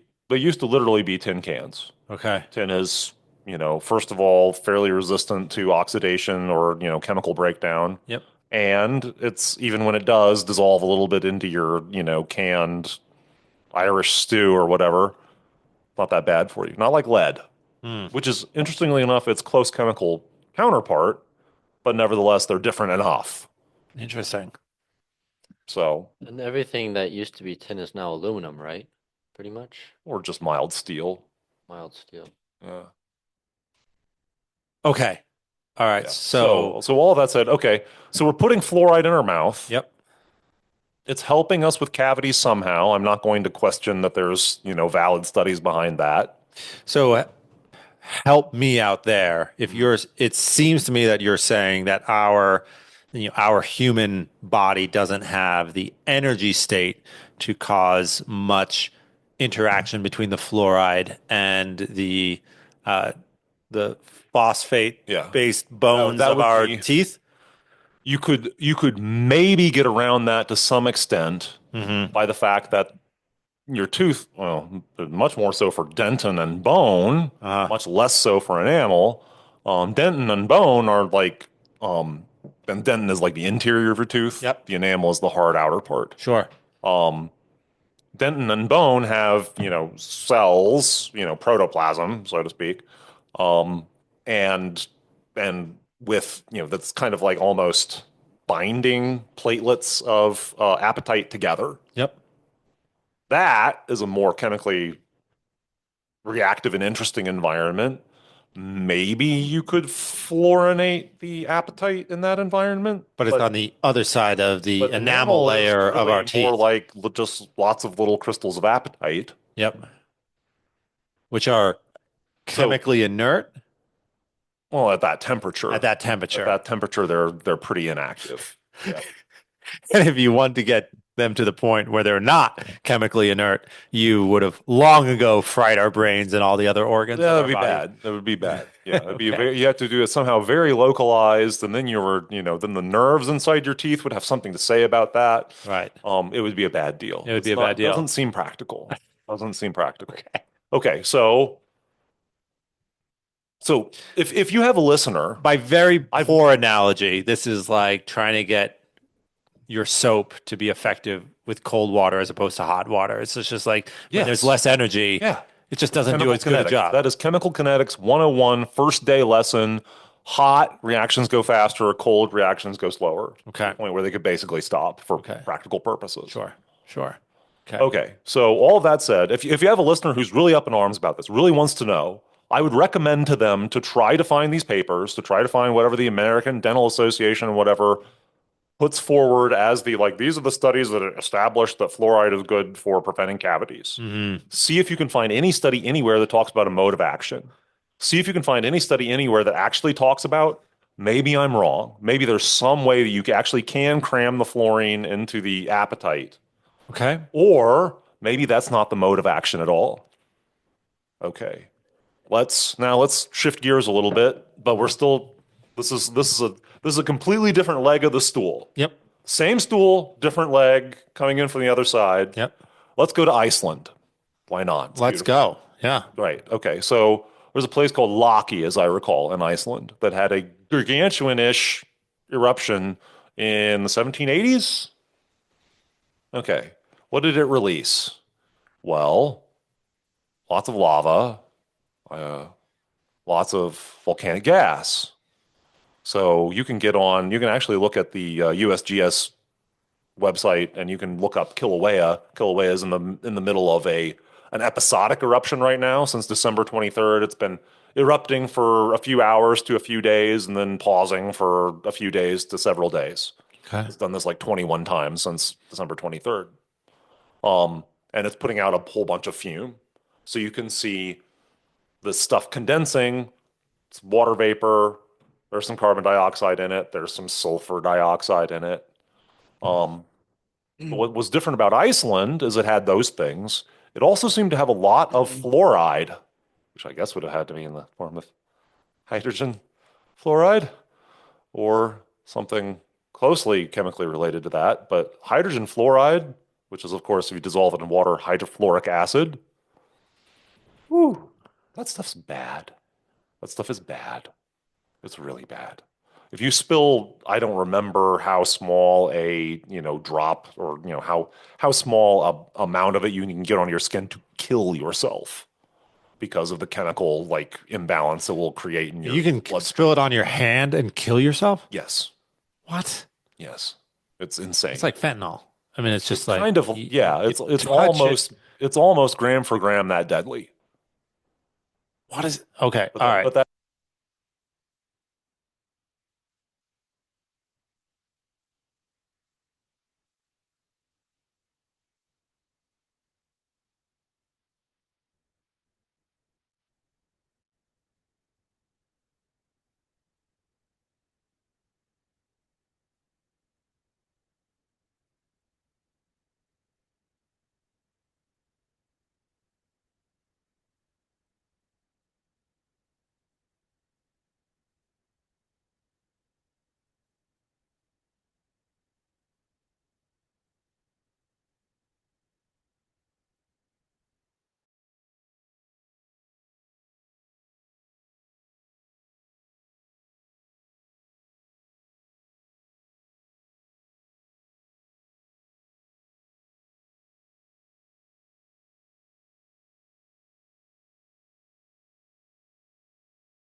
Ooh, yikes.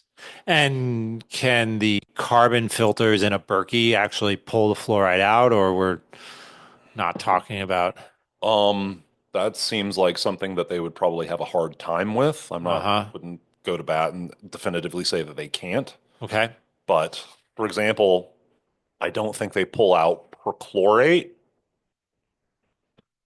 which is another monovalent anion that nature never really, I mean, there's small amounts of it in nature, but it's mostly an industrial contaminant. Um, Especially when you're dealing with things that burn or explode. It's useful for those things because it's a potent oxidizing agent. Hmm. Um, and I think you need something else like a resin or something to pull that out of water. Mm-hmm. I won't say why I know that because that treads on forbidden territory. Oh, okay. You're Yeah, not allowed to know. I'm You're not. the, yeah, okay. I'm not technically speaking allowed to talk about where I know that from, even though it's an extremely pedestrian fact that you could find out anywhere. That not anywhere, but a lot of places, anywhere that's dealing with perchlorate contamination, which is a lot of places. A lot of, perfectly ordinary John Q industrial sites with perchlorate contamination. So fluoride being another monovalent anion, would I would certainly, I would 100% not put together a remediation system assuming that granular activated carbon would absorb fluoride. I would not make that assumption. I would definitely check that first. Hmm. Any more than I don't think it absorbs chloride, regular John Q chloride. I don't know that it does bromide or iodide either. Huh. So, I mean, there are a lot of, I mean, it's a very broad spectrum absorbent for organic molecules.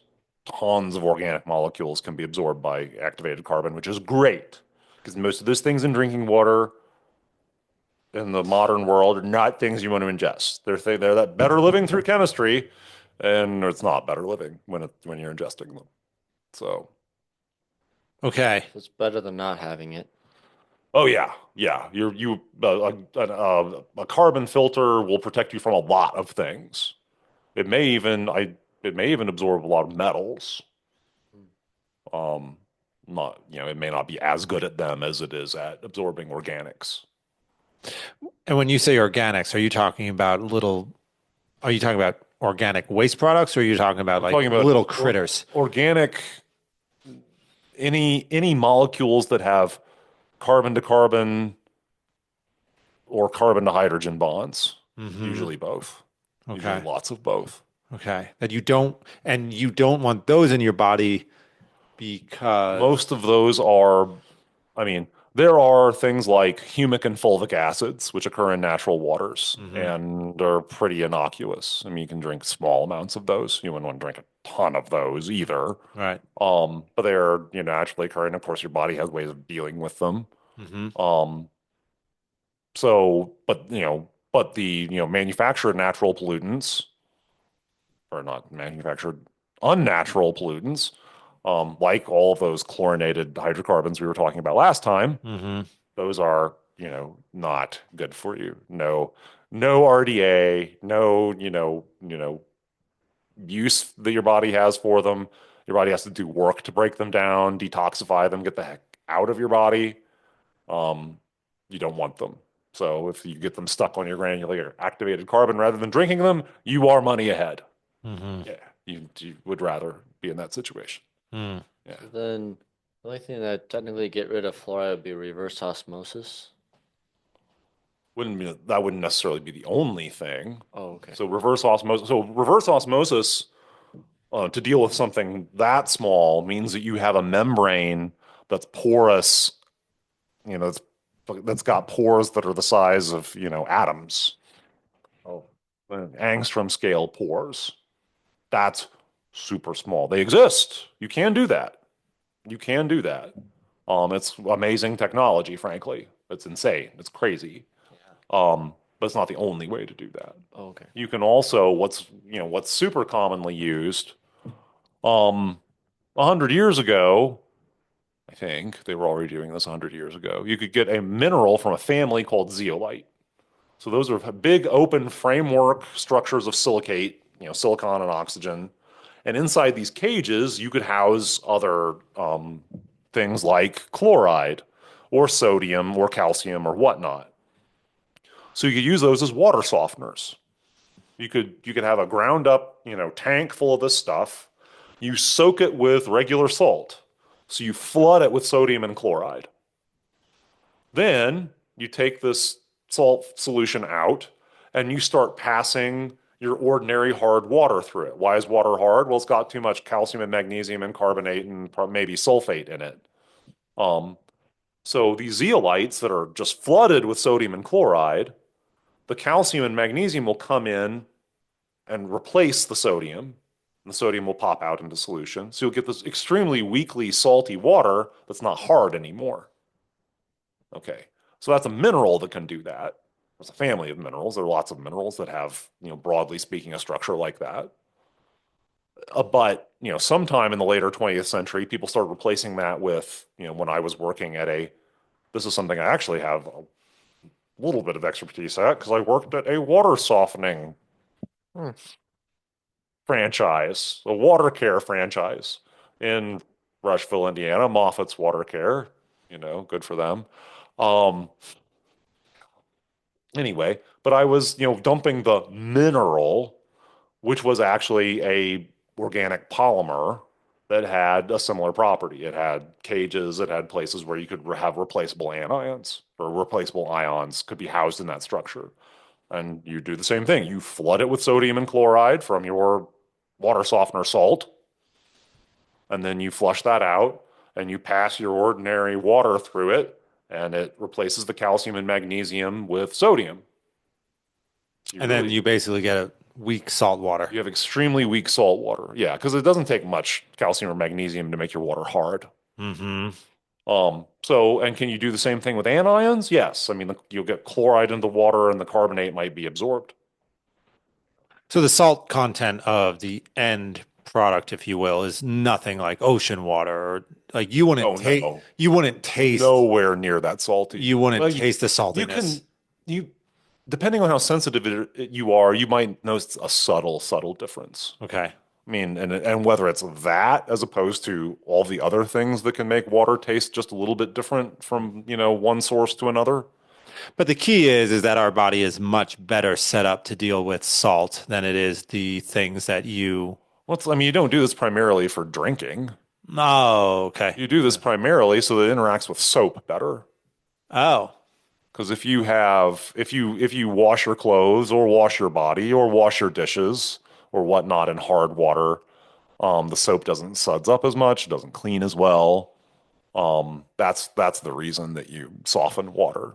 okay. So I mean, in my dad's house, he has a water softener, and that is piped to the toilets and the showers and the dishwasher and the main faucet in the sink. But then he has a not sent through the water softener single pipe that goes to a carbon filter and that goes to a drinking water tap. You don't want to bother softening that water. Okay. It's not worth it. Doesn't make any difference. Mm-hmm. Okay. So the things you're taking out and replacing with, you said sodium and chloride. Sodium. Yeah.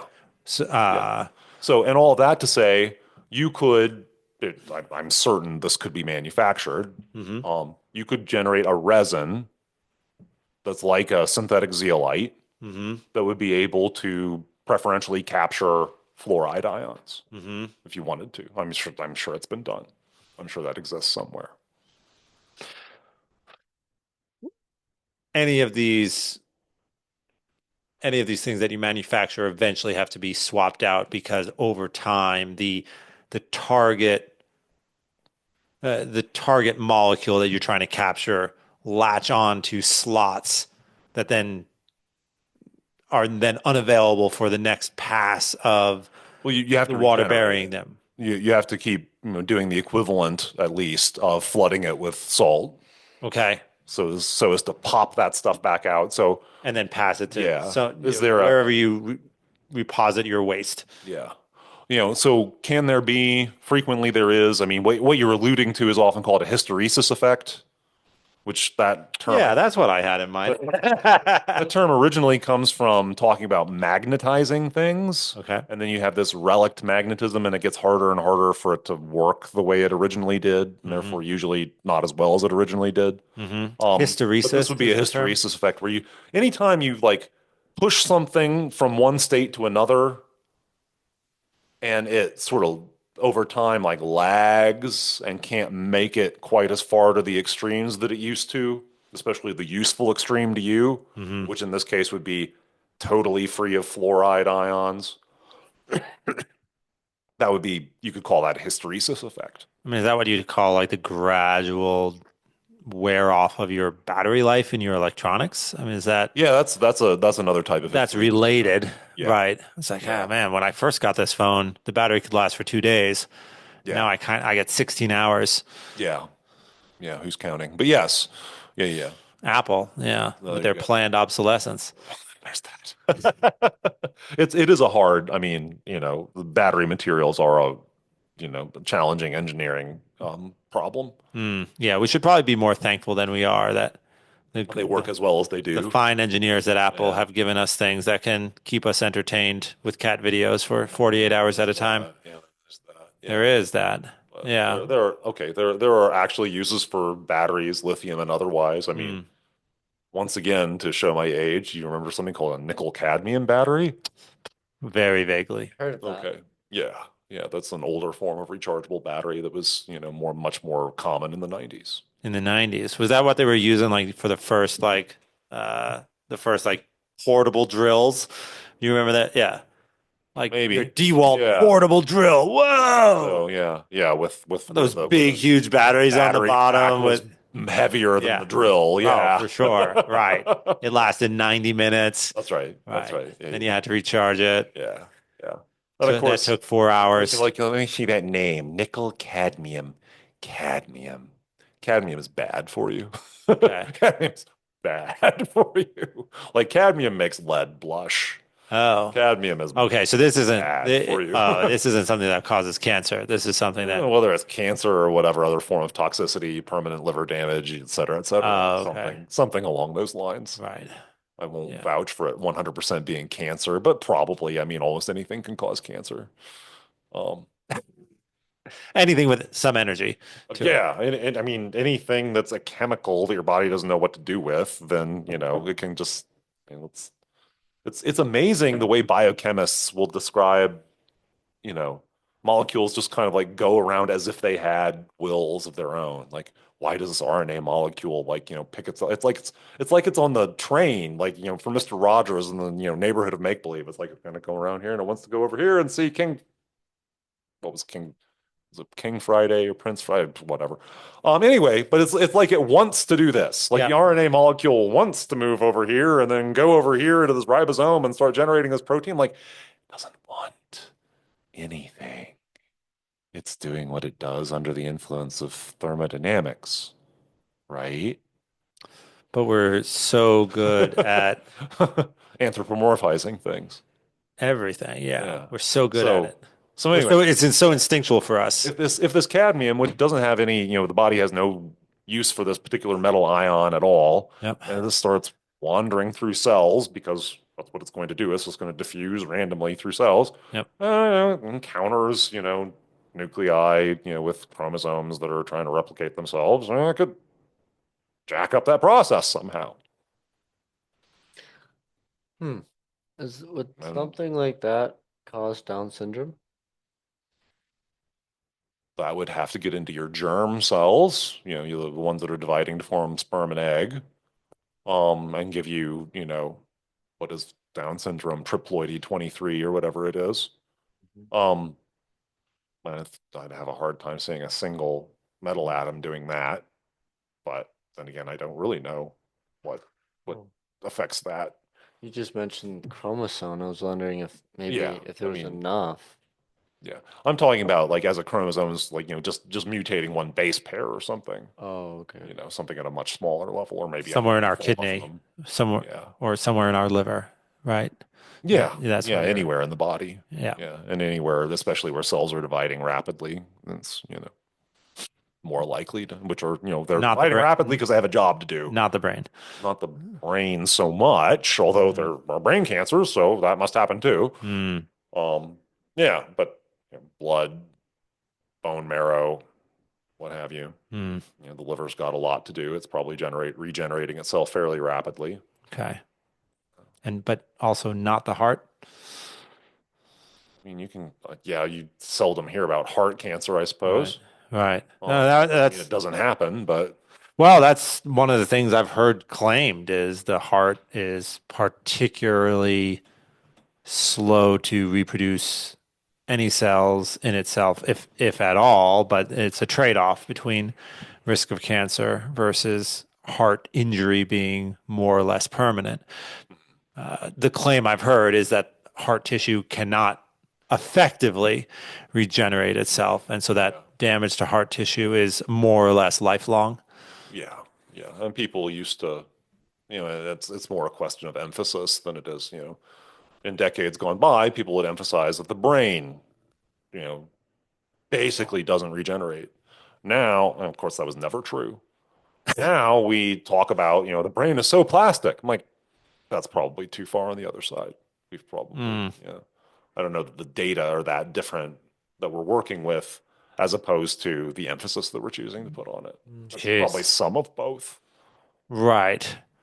Have we, of course, discovered new ways in which the brain can be plastic that we didn't know about in 1990? Of course we have. Right. But But that's not to say that a 35-year-old can learn a new skill the way a 8-year-old can. well, yeah, I mean, it's not, they won't do it exactly the way an 8-year-old will for sure. Hmm. But can they learn new skills? Yeah.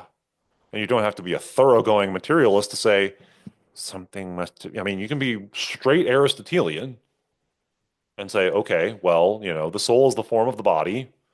The body's form has changed in some way in order to accommodate this fact that I remember new things. Certainly the fact that I have a new skill.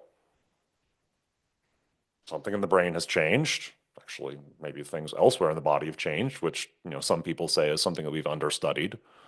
The connection between the brain, we trying to think of the brain, as this overly isolated thing as opposed to part of an integrated system. Hmm. But, even memories, I mean, there are people who talk about that, especially like traumatic memories, being actually a significant part of that is like actually stored elsewhere in the body.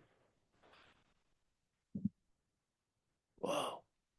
And that's still, so there's this whole integrated system. It's not just in your brain somewhere. It's Whoa. not just your amygdala Mm. firing something. Okay. So, Yeah. Yeah. That somehow other parts of the nervous system, but even just the body in general are yeah, and participating. I don't know enough to know like how much of that is like yes, the nerves in the periphery of your body as opposed to I don't know, muscle cells, bone Mm. cells, whatever, you know, Mm. That's fat cells. interesting. Right. My godmother's twin sister is a craniosacral therapist. There's also what craniosacral. Oh, Yeah. okay. Are you familiar with that? I have a pamphlet for it that I'm not sure I've ever read. Okay. Yeah. Essentially, it's like chiropractic for your central nervous system. Okay. And she says a lot about how your body will store injury. Yeah. And like when cool thing is she's devout Catholic, so I Yeah. don't think she gets into any weird moju stuff. But like when she treats you, that's like an hour long, and she'll like rub your back and say like, "You feel how sensitive this is?" Hmm. She's like, "Remember that?" And then at the end, she'll touch you again. It's like it's gone. Okay. But she says like your body will send it down your spine, essentially. Like Hmm. depending on how bad you got injured, Yeah. it'll just keep sending it down for like heavier, more powerful organs to take care of it. Huh. And then once it's cleared itself, your body goes back into its normal rhythm. Yeah. Because you said your fascia is also very connected to your central nervous system and your brain and all of it. And she said once you clear those symptoms, it starts functioning properly again. Okay. Yeah. But just kind of adding to what you just said, Yeah. it's Yeah. pretty cool. Say that all again. So, Wait, cranial so st- the practice in which she specializes Craniosacral therapy. posits that what is being sent down through the nervous system, like memories or traumas or injuries or Yeah, some sort of hurt to your body hmm that your higher level response things can't handle. So, like, if you get really bad chemical exposure, hmm maybe your lymph nodes can't clear it fast enough. It'll send it into something deeper that can then hopefully clear it out. So, it's like if your immune response isn't powerful enough at the beginning, your lower levels of immune response will kick in to try to fight it. Yep. So she said if that happens and again and again and again, your body just gets overloaded and it can't clear it fast enough.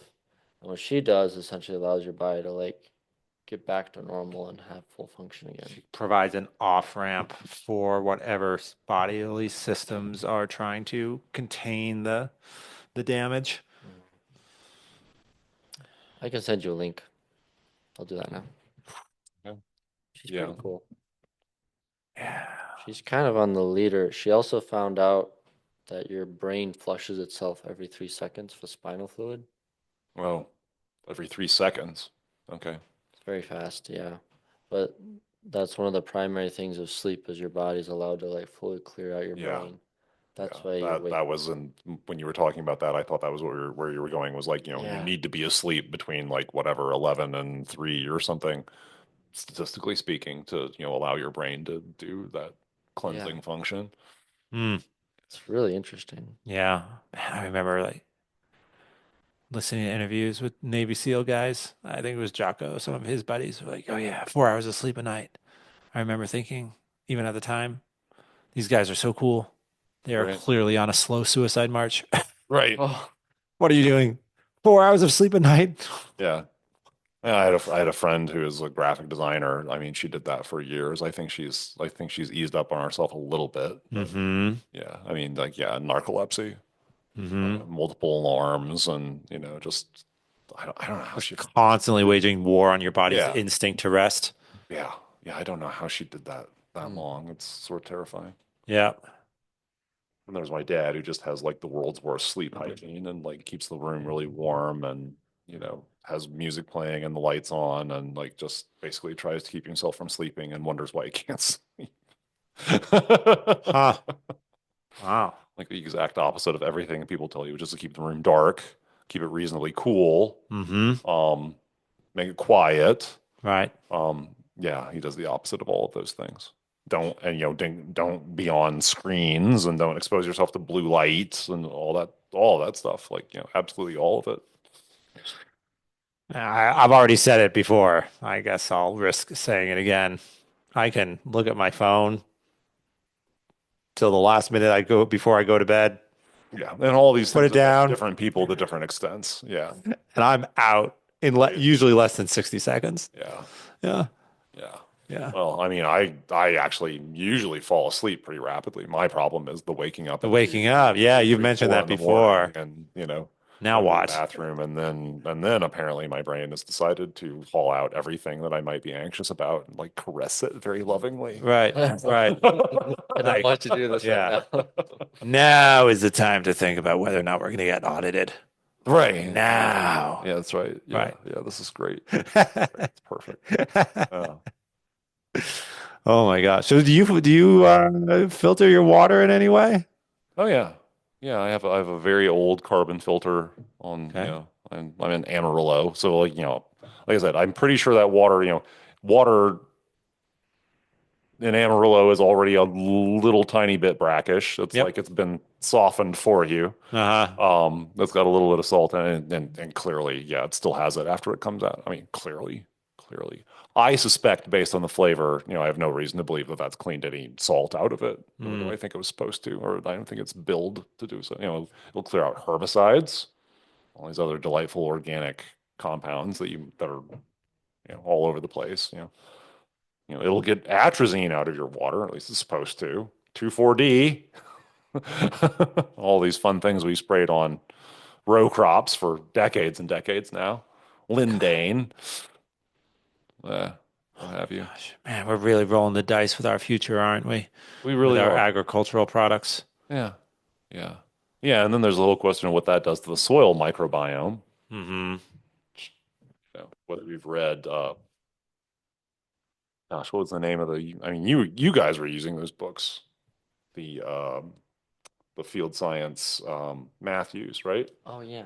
Yeah, he talks about the role of fungi and that, you know, so many things in a forest won't grow or won't grow properly, certainly won't grow as well if you just have plant, sterile soil, should be fine. No, no, they need this community of fungi and bacteria and whatnot Mm. to do their thing properly. Well, and then we've been spraying plant poison on agricultural fields for decades and decades. Okay, so we know what we want to poison. We know we want it to poison that freaking velvet leaf and Canada thistle and mare's tail and whatever else, you know, you've got going on in your field. You know you want those things to be, you know, growth dysregulated and whatever other mode of action your herbicide might have. But what does that do to all of the soil microbiome that, you know, it's not like maize. It's not like Mexico's a sterile environment that maize grew in, you know, to need something. It's not like soybeans. I mean, actually, soybeans explicitly have nitrogen fixing bacteria in their root system, which they get from somewhere. It's not like well, I mean, maybe the seed carries some with it, but I doubt it. I think they just colonize it from the soil. Right. So it's got to be in the soil already. That's something like if I had, yeah, there are too many things. To come back to our, previous discussion, there are too many things to be an expert on all of them, or even, reasonably competent on all of them. It's all these things. I mean, I'm sitting here like, gosh, how have I gotten to be 46 and I never track that thing down? Busy watching freaking delight videos or some crap like that. Just on occasion. Well, yeah, I mean, I have watched like five of them, and that was all in the last like 72 hours. So that's, but that type of thing that I've wasted my life on, yes. Um, which you can't be on all the time, and you can't be, you'll stop functioning as well. I mean, like, trying to just worry about everything, similar to sleeping 4 hours a night, you know. And of course, like everything, some people can deal with it better than others. Hmm. But, your creative thinking, your critical thinking, your imaginative thinking, and again, for different people, different ones will take different levels of hit, but they'll all go down if you're living like, bathed in anxiety all the time. If you're just trying to, if you're just trying to worry about everything and like hurt all the cats, like you shut off, you the ability to think certain different ways. Right. An interesting thing that I heard fairly recently is that, and it makes a lot of sense, if you're in a negative mood, you tend to be more focused, if not fixated, on the thing that you're having that negative emotion. Negative emotion like fear in particular, or anger. Actually, fear and anger are both naturally very focused. This is the thing I'm afraid of. I am running away from it. That's my stress reaction is flight. This is the thing that I'm angry at. I am going to kill it because it is threatening my offspring and I cannot have that. So I'm going to get my spear and I'm going to do battle. I am focused on this thing. In both ways, those are both very focused. To be creative, open, have new ideas, those are not great states of mind. And anxiety is just fear, maybe with some anger in it. You need to be content, happy, peaceful, serene, open, enthusiastic, something in order to do certain, in order to be Have good some sort of at. expansion of your Yeah. horizon. Yeah. Right. Yeah. As opposed to just, living hand to mouth and, again, pinging off of fear, anger.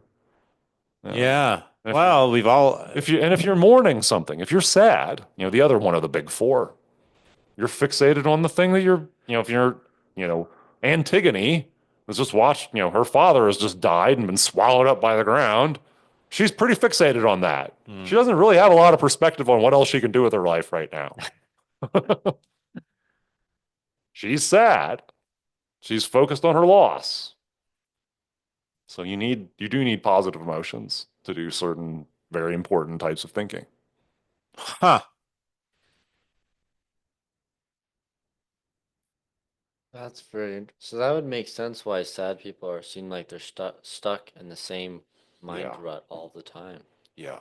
Yeah. If you're fixated in a spiral where some negative emotion or sequence of them, because of course you could feel negative emotions, you could go through a whole range of negative emotions about more or less the same stimuli,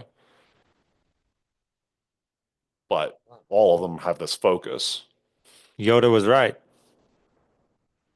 fear, Leads to anger. anger, suffering. Anger leads to hate. Yeah. Yeah, hate and suffering. Yeah, I'm so skipping the hate. Yeah, yeah, Huh. yeah. Hate, where that falls in the, I mean, it's a lot like anger, I suppose, and some Hmm. fear. You could also have fear.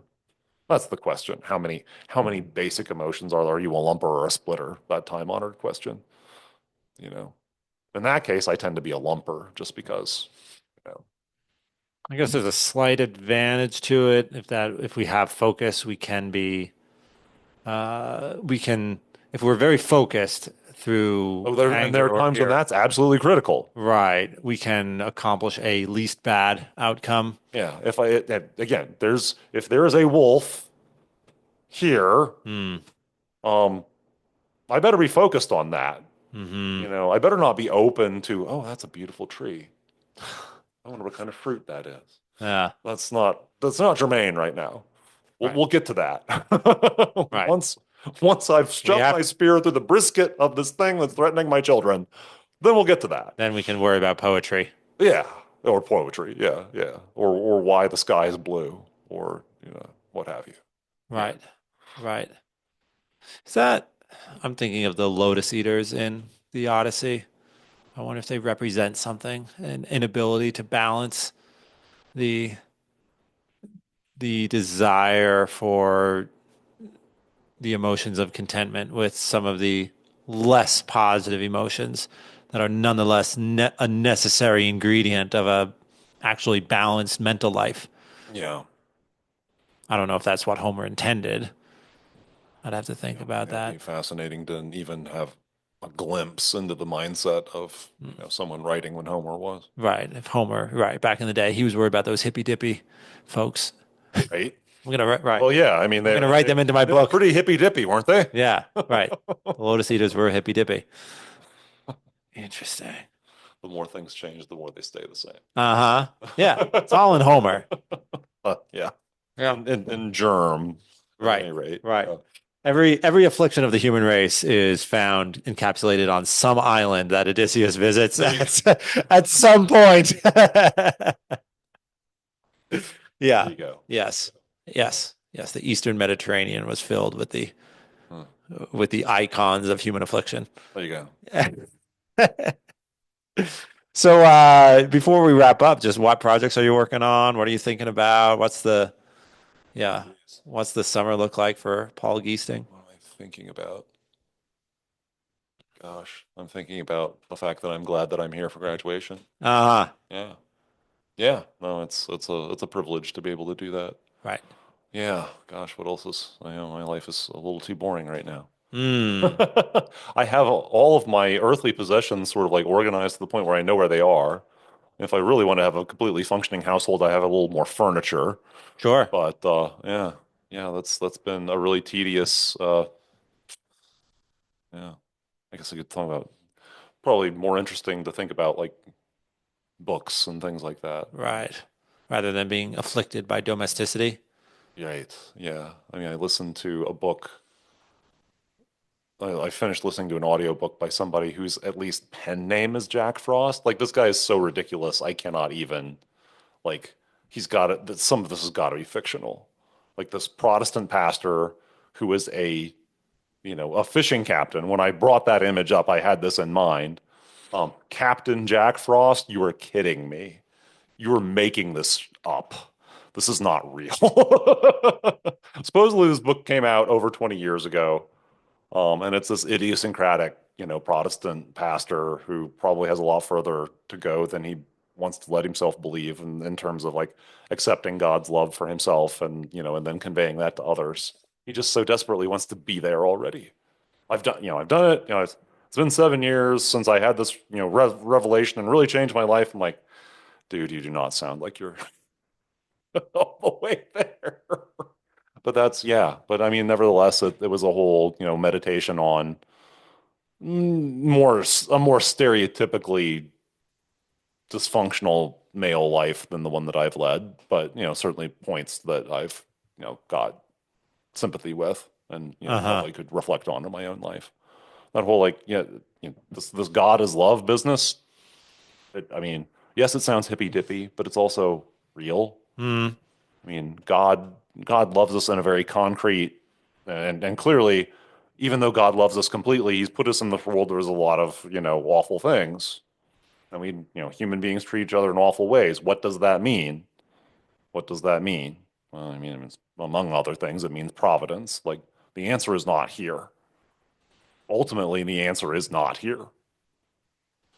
You really cannot build your house in this life.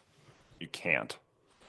And be, actually, first of all, Content. Christian, or second of all, actually, yeah, content, serene, peaceful, all the things that would be nice to be. Right. Yeah. So, Yeah, C.S. Lewis has a great line about that. If we look at this earthly life and think it's supposed to be a five-star hotel, right, we're going to find a lot of things to complain about. right. As If we look opposed at to, it yeah, as as a opposed to, pri yeah, as Teresa a, of Avila's, bad night and a bad inn. yeah, Yeah. it's like actually, for a bad night and a bad inn, that at least the view out the window is Yeah. pretty good sometimes, and there's a few interesting other guests to talk to. And That's right. Yeah. if we think about it that way, actually, there's some there's some silver lining here. Yeah. It's not such a bad thing. Yeah. Yeah. A Exactly. bad night and a bad inn. Yeah. I've had that. Yeah. Yeah. I won't say that about last night. I mean, I really just needed, either an air conditioner that worked better or, more windows Hmm. to the room in this extremely comical, cheap motel that I stayed in Trinidad, Colorado. It was the town south of Trinidad. It wasn't even Trinidad itself. Hmm. The Tower 64 Motel. It's actually, not bad. It's certainly cheap.